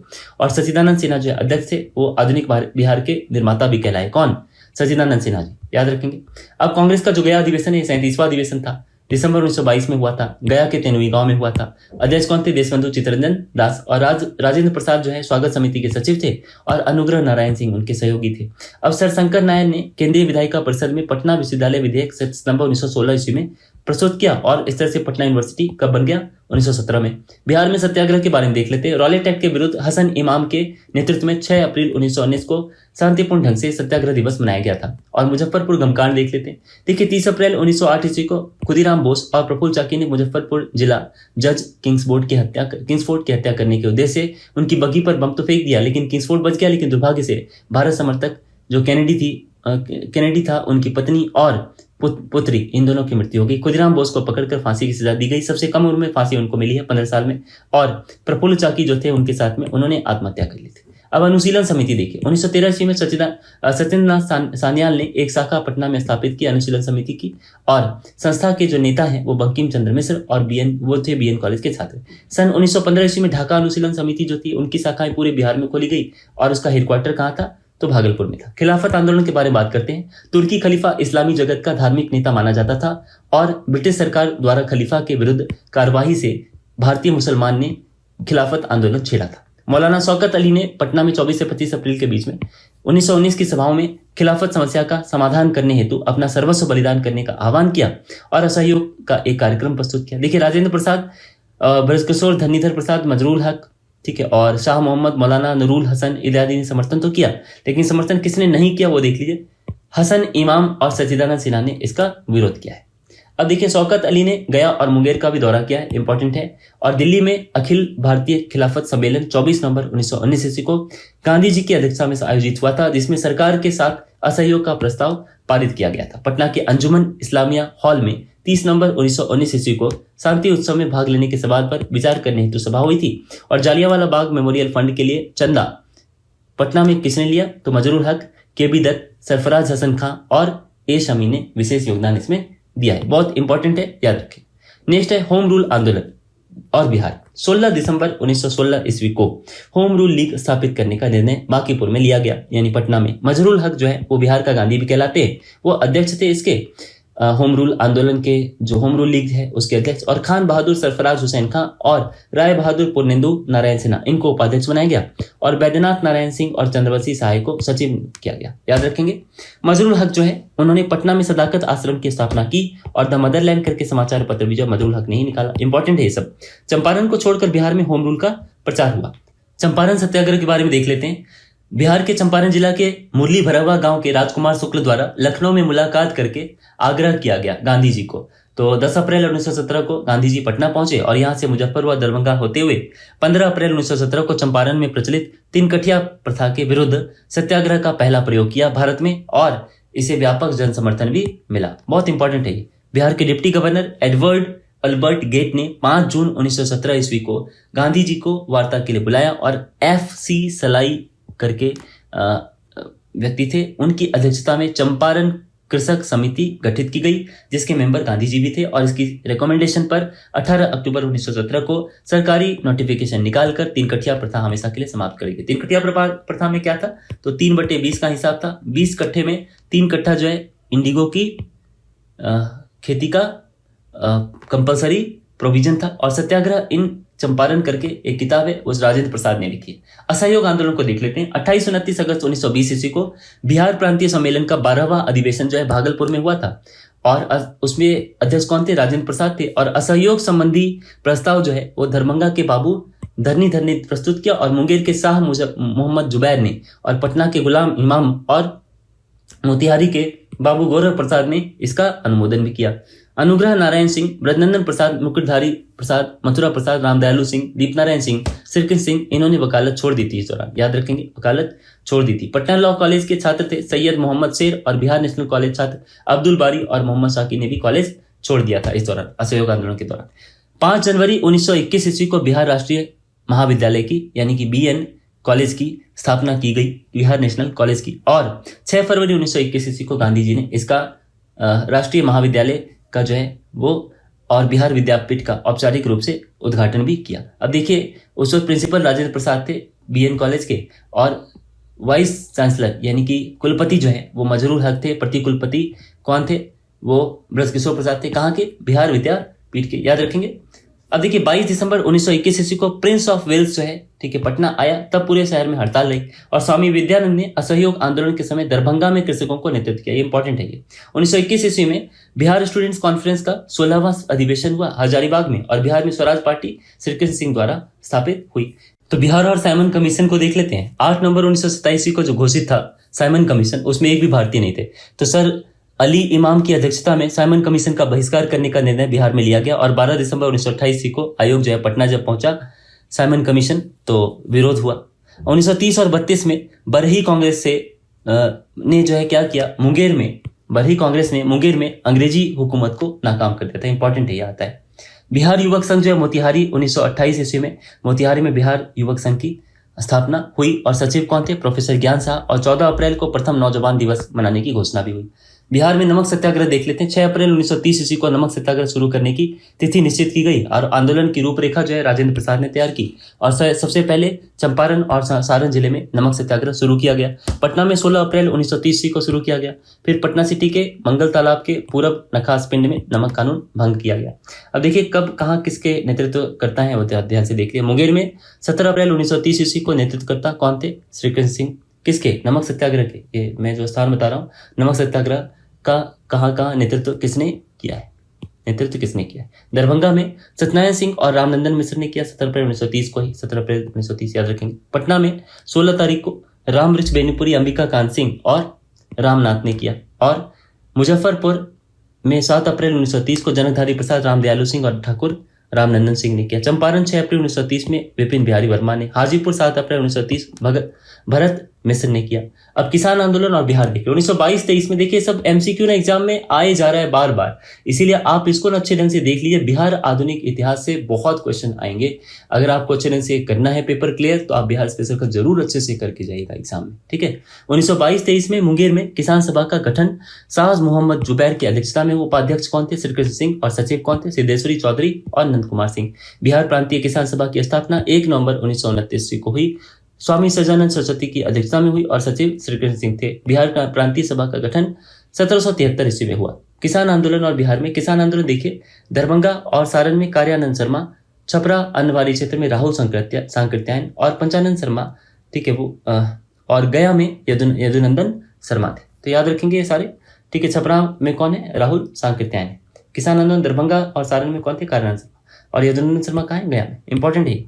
बिहार प्रांतीय किसान सम्मेलन हाजीपुर में 1935 ईस्वी को स्वामी सजानंद सरस्वती की अध्यक्षता में जमींदारी प्रथा हटाने का भी प्रस्ताव स्वीकृत हुआ था। याद रखेंगे, ये दोनों इंफॉर्मेशन जरूरी है। बिहार प्रांतीय किसान सम्मेलन हाजीपुर में हुआ 1935 ईस्वी में, और स्वामी सजानंद जो है सरस्वती जो है अध्यक्ष थे, और इसमें जमींदारी प्रथा को हटाने की बात भी हुई। बिहार प्रोविंशियल सभा जो है उसका गठन नवंबर 1929 ईस्वी में हुआ। फर्स्ट अध्यक्ष उसके स्वामी सजानंद सरस्वती थे। राहुल सांकृत्यायन जो है, ठीक है, वो उन्होंने नेतृत्व प्रदान किया था। अंबारी सत्याग्रह 1939 ईस्वी को। मुंगेर जिले के बढ़ैया ताल में जमींदारी उत्पीड़न के विरुद्ध जो है वो संघर्ष हुआ है। कब? नवंबर 1936 ईस्वी में कार्यानंद शर्मा के नेतृत्व में बिहार प्रांतीय किसान सभा द्वारा। और 1937 ईस्वी में अखिल भारतीय किसान सभा का गठन किया गया है, जिसके अध्यक्ष स्वामी सजानंद सरस्वती थे और महासचिव प्रोफेसर NG रंगा थे। स्वामी सजानंद सरस्वती ने हुंकार नाम की एक पत्रिका भी प्रकाशित की थी। एग्जाम में इंपॉर्टेंट ये सब आ जाता है, इसीलिए सारे फैक्ट्स मैंने यहाँ मेंशन किए। बिहार सोशलिस्ट पार्टी यानी बिहार समाजवादी पार्टी का गठन जो 1931 में हुआ। विधिवत स्थापना जो है पटना में मई 1934 में हुआ। किसके द्वारा? तो जो समूह था उसमें गंगा शरण सिन्हा और जयप्रकाश नारायण, फूलन प्रसाद वर्मा, अब्दुल बारी, साराहू संकीर्तन, अंबिका सिन्हा द्वारा हुआ है। और अध्यक्ष कौन थे? आचार्य नरेंद्र देव। और सचिव कौन थे? जयप्रकाश नारायण। अन्य सदस्य में कौन कौन है? रामवृक्ष पेनुपुरी, गंगा शरण सिन्हा और रामनंदन मिश्रा, योगेंद्र शुक्ला, अब्दुल बारी, कर्पूरी ठाकुर और बसावत सिंह। अब बिहार विधानसभा चुनाव के बारे में देख लेते हैं। 22 से 27 जनवरी 1937 को हुआ और भारत सरकार अधिनियम 1935 के तहत ये मतदान हुए और बिहार में पूर्ण बहुमत जो है कांग्रेस को मिला और 152 सीट में 107 सीट जो है कांग्रेस से जीत ली। कांग्रेस ने लड़ी और 98 पर इन्होंने जीत दर्ज कर ली। और एमजी हेलेट करके गवर्नर थे तब। जब 24 मार्च 1937 को कांग्रेस विधायक दल के नेता श्रीकृष्ण सिंह को सरकार बनाने के लिए इनवाइट भी किया, पर श्रीकृष्ण सिंह ने उस वक्त मना कर दिया। तो इंडिपेंडेंट पार्टी जो दूसरी बड़ी पार्टी थी उसके नेता मोहम्मद यूनुस को बुलाया गया और मोहम्मद यूनुस जो है इस तरह से बिहार के पहले मुख्यमंत्री, उस वक्त प्रधानमंत्री कहे जाते थे, पहले मुख्यमंत्री के रूप में अप्रैल 1937 में अंतरिम मंत्रिमंडल बना लिया। किसने? मोहम्मद यूनुस जी ने।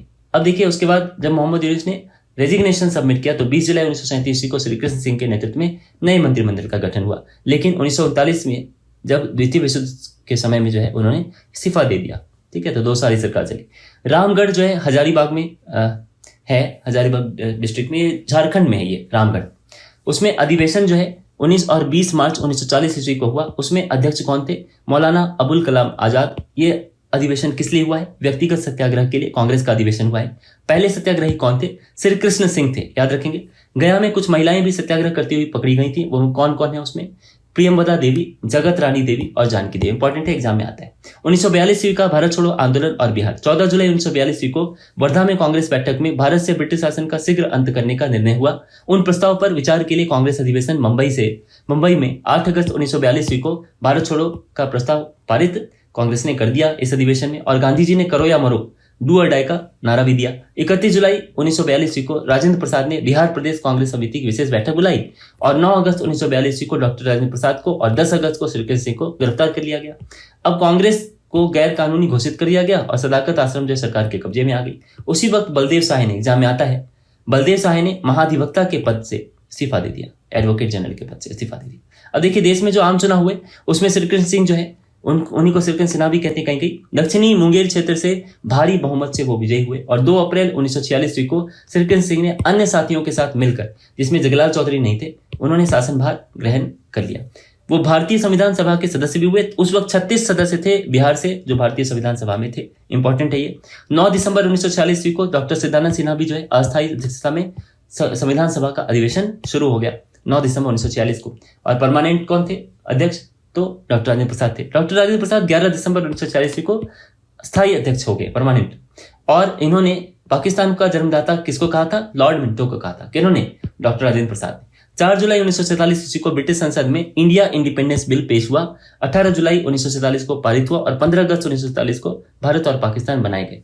15 अगस्त 1947 को जयराम दौलत राम बिहार के राज्यपाल भी हुए, यानी गवर्नर। और डॉक्टर श्रीकृष्ण सिंह जो है वो प्रथम मुख्यमंत्री हुए, यानी कि तब के प्राइम मिनिस्टर। सन्यासी विद्रोह के बारे में देख लेते हैं। देखिए 1763 ईस्वी में, ठीक है, प्रथम विद्रोह हुआ है। बंगाल और बिहार के सन्यासियों ने किया है। ठीक है, और वे किसके विरुद्ध हुआ है? ब्रिटिश शासकों के विरुद्ध हुआ है। किसानों के विद्रोह को धार्मिक प्रेरणा भी प्रदान की गई थी। और जो प्रमुख नेता थे उसमें कौन थे? मजनू शाह, देवी चौधरानी और रामानंद गोसाई। वारेन हेस्टिंग्स ने कठोर आदेश पारित करके सन्यासी विद्रोह का दमन कर दिया। अब नील खेतीहरों के द्वारा विद्रोह, देखिए 1866 से 67 के बीच में नीले रैयतों के विरुद्ध नील खेतीहरों के द्वारा विद्रोह शुरू हुआ 1866 से 67 ईस्वी में। कहां? लाल सरैया कोठी से शुरू हुआ है और चंपारण और मुजफ्फरपुर में यह विद्रोह फैल गया था। इंपॉर्टेंट है। मुंडा विद्रोह को देख लीजिए, 1899 से 1900 ईस्वी के बीच चला है और बिरसा मुंडा ने इसका नेतृत्व किया था। उनका जन्म जो है बिरसा मुंडा का 1875 ईस्वी में झारखंड में अड़की प्रखंड के अंतर्गत उलीहात गांव में हुआ। 1895 ईस्वी में बोंगो की जगह उन्होंने सिंहबोगा की पूजा करने को कहा और 3 मार्च 1900 ईस्वी को उनको पकड़ लिया गया और रांची सेंट्रल जेल में 9 जून 1900 ईस्वी को हैजा से उनकी मृत्यु हो गई। छोटा नागपुर कास्ट अधिनियम जो है 1908 ईस्वी का आदिवासियों के खुदकुट्टी अधिकार यानी कि भूमि पर कानूनी संरक्षण के बारे में है। ये कौन सा है? छोटा नागपुर कास्ट अधिनियम 1908। उसके तहत उनको कानूनी संरक्षण मिल गया भूमि पर। किसको? आदिवासियों को। बंगाल और बिहार में जो भूमि पर किराएदारों का जो अधिकार है वो कब दिया गया? किराएदारी अधिनियम 1885 द्वारा ये स्वीकार किया गया। अब देखिए संथाल विद्रोह भी इंपॉर्टेंट एग्जाम में आ जाता है। 1855-56 के बीच संथाल विद्रोह ब्रिटिश शासकों के विरुद्ध हुआ। सिद्धू कानू ने इसका नेतृत्व किया और अपनी सरकार की घोषणा उन्होंने भागलपुर राजमहल क्षेत्र में कर दी 1895 ईस्वी में। ठीक है, ये इंपॉर्टेंट है इन्फॉर्मेशन, याद रखेंगे। ये गलती से यहाँ पे मुंडा विद्रोह वाला आ गया। नेक्स्ट है आपका स्वामी सजानंद सरस्वती, आ जाता है एग्जाम में। 1927 ईस्वी में बिहटा पटना में सीताराम आश्रम को केंद्र बनाकर बिहार वासियों की सेवा में ये लग गए। कौन? स्वामी सजानंद सरस्वती। उन्होंने किसानों के हित में बहुत काम किया। इससे पहले तो आपने देखा ही, मैंने बहुत सारी सभाओं के बारे में बताया जिसमें किसान सभा है। ठीक है, उसमें स्वामी सजानंद सरस्वती जो अध्यक्ष थे, उनको कई बार जेल जाना पड़ा इसकी वजह से। और मुजफ्फरपुर में स्वामी सजानंद सरस्वती का देहावसान हो गया। भवानी दयाल के बारे में देख लेते हैं। सविनय अवज्ञा आंदोलन के दौरान बिहार में ये सबसे एक्टिव थे और 1930 ईस्वी में हजारीबाग जेल इनको भेज दिया गया और कैदी मथुरा प्रसाद सिंह के सहयोग से इन्होंने हाथ से ही एक पत्रिका लिख दी। ठीक है, और उसका नाम है कारावास। अब है ब्रह्म समाज। देखिए, राजा राममोहन राय ने पटना में रहकर उर्दू और फारसी सीखा और ईस्ट इंडिया कंपनी की नौकरी रामगढ़ से शुरू की। तब रामगढ़ झारखंड में हुआ कर, झारखंड जो है पहले था नहीं उस। ठीक है, तो बिहारी हम देखेंगे। तो डॉक्टर कृष्ण नंदन घोष द्वारा भागलपुर में बिहार में पहली शाखा स्थापित की गई है ब्रह्म समाज की। एग्जाम में आ सकता है ये सब। ठीक है, आर्य समाज 1885 ईस्वी में बिहार में पहला आर्य समाज मंदिर दानापुर में स्थापित हुआ और बाल कृष्ण सहाय, पंडित अयोध्या प्रसाद और पंडित राम रक्षा रमानंद शाह आदि प्रमुख नेता थे। रामकृष्ण परमहंस के जो शिष्य थे रख्ता राम और मथुरा प्रसाद थे। जमशेदपुर 1920 में पहली बार रामकृष्ण मिशन की शाखा बिहार में स्थापित हुई है। कहाँ? जमशेदपुर में। इंपॉर्टेंट है। थियोसॉफिकल सोसाइटी देख लीजिए। इसमें बिहार के प्रमुख नेता थे मधुसूदन प्रसाद, रामाशय प्रसाद, बैद्यनाथ सिंह, परमेश्वर दयाल, रघुवीर प्रसाद, सरफराज हुसैन खां और पुर्नेंदु नारायण सिंह। पेशा से वकील थे श्री सिन्हा। 1919 से 1923 ईस्वी तक थियोसॉफिकल सोसाइटी ऑफ इंडिया के ये महासचिव यानी जनरल सेक्रेटरी भी रहे। कौन? पुर्नेंदु नारायण सिन्हा। इंपॉर्टेंट है ये। अब देखिए, मुसलमानों में धर्म और समाज सुधार भी हुआ। 1872 ईस्वी में मुजफ्फरपुर में बिहार साइंटिफिक सोसाइटी की स्थापना मौलवी इमदाद अली खान द्वारा हुई और 1873 ईस्वी में गया और पटना में इसकी शाखाएं भी खोली गई। इसके प्रयास का जो मुख्य केंद्र था, सुधार के प्रयास का मुख्य केंद्र, वो कहाँ था? पटना में। पटना का जो मदरसा है वो इस्लाहुल मुस्लिमीन मौलाना अब्दुल रहीम द्वारा स्थापित किया गया 1890-91 के बीच में। अब 1891 ईस्वी में खुदाबख्श लाइब्रेरी पटना में स्थापित की गई और मौलाना मोहम्मद सज्जाद 1917 ईस्वी में बिहार में जमीयतुल उलेमाए हिंद करके उन्होंने स्थापित की। खिलाफत और असहयोग आंदोलन के दौरान इमारत शरिया भी स्थापित हुई जिसके संस्थापक कौन थे? मौलाना मोहम्मद सज्जाद और मुख्यालय इसका कहाँ था? फुलवारी शरीफ कहाँ है? पटना के पास। अब देखिए, कुछ प्रकाशक मुद्रक संपादक देख लेते हैं। के एस ठाकुर जो है, ठीक है, प्रकाशन स्वदेशी द्वार की कुंजी करके है और चंपारण की दुर्दशा वो पीर मोहम्मद मुनीसी ने लिखी है। इसमें दुखी आत्मा दुखी हृदय करके लिखा हो। सुरेंद्र नियोगी ने, ठीक है, चाईबासा में देश की पुकार जो है, ठीक है, वो प्रकाशित की है। और सर्चलाइट प्रेस पटना, ठीक है, इसमें रामऋषि बेनीपुरी ने युवक करके प्रकाशित किया है। मोहम्मद वली हसन ने रहमानी प्रेस पटना से क्या प्रकाशित किया? गरीब हिंदुस्तान। सखाराम गणेश देवेस्कर आया हुआ है कई बार एग्जाम में। देशेर कथा, देश की बात उन्होंने लिखी। सर्चलाइट न्यूज़पेपर जो है वो सैयद हैदर हुसैन द्वारा शुरू किया गया 1918 में और इसके जो पहले संपादक थे वो कौन थे? मुरली मनोहर प्रसाद। मोहम्मद वली हसन रहमानी प्रेस पटना से गरीब हिंदुस्तान लिखा और बिहारी या बिहार टाइम्स डॉक्टर सच्चिदानंद सिन्हा, महेश नारायण और नंदकिशोर लाल तीनों ने मिलकर जनवरी 1894 में पटना से की। अब देखिए, जयप्रकाश नारायण इंपॉर्टेंट पर्सनैलिटी है वहां के, एग्जाम में आ सकता है। इसे क्या क्या इंपॉर्टेंस है, इंपॉर्टेंट फैक्ट है, देख लेते हैं। लोकनायक उनको कहा गया। उन्होंने पटना से संपूर्ण क्रांति यानी गांधी मैदान पटना से संपूर्ण क्रांति 5 जून 1974 ईस्वी से आह्वान इसका कर दिया। अब देखिए, जो गांधी मैदान है ना, ये पहले पटना लॉन कहलाता था। गांधी जी की मृत्यु के बाद गांधी मैदान के नाम से जाना गया।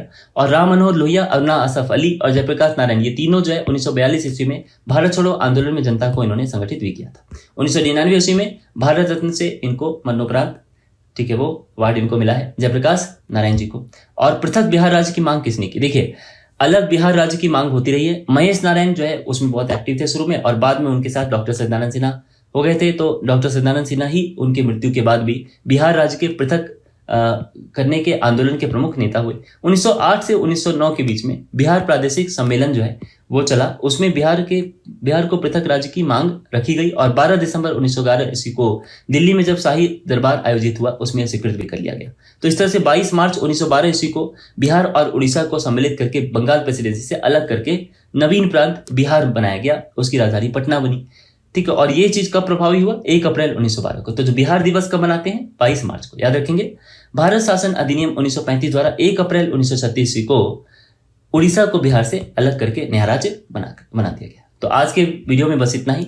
अगर आपको वीडियो पसंद आए तो प्लीज चैनल को सब्सक्राइब कर लें, बेल आइकॉन प्रेस कर लें। मैं एग्जाम के लिए जितने भी इंपॉर्टेंट सीरीज हैं और इंपॉर्टेंट वीडियोस हैं केवल वही लेकर आऊंगा।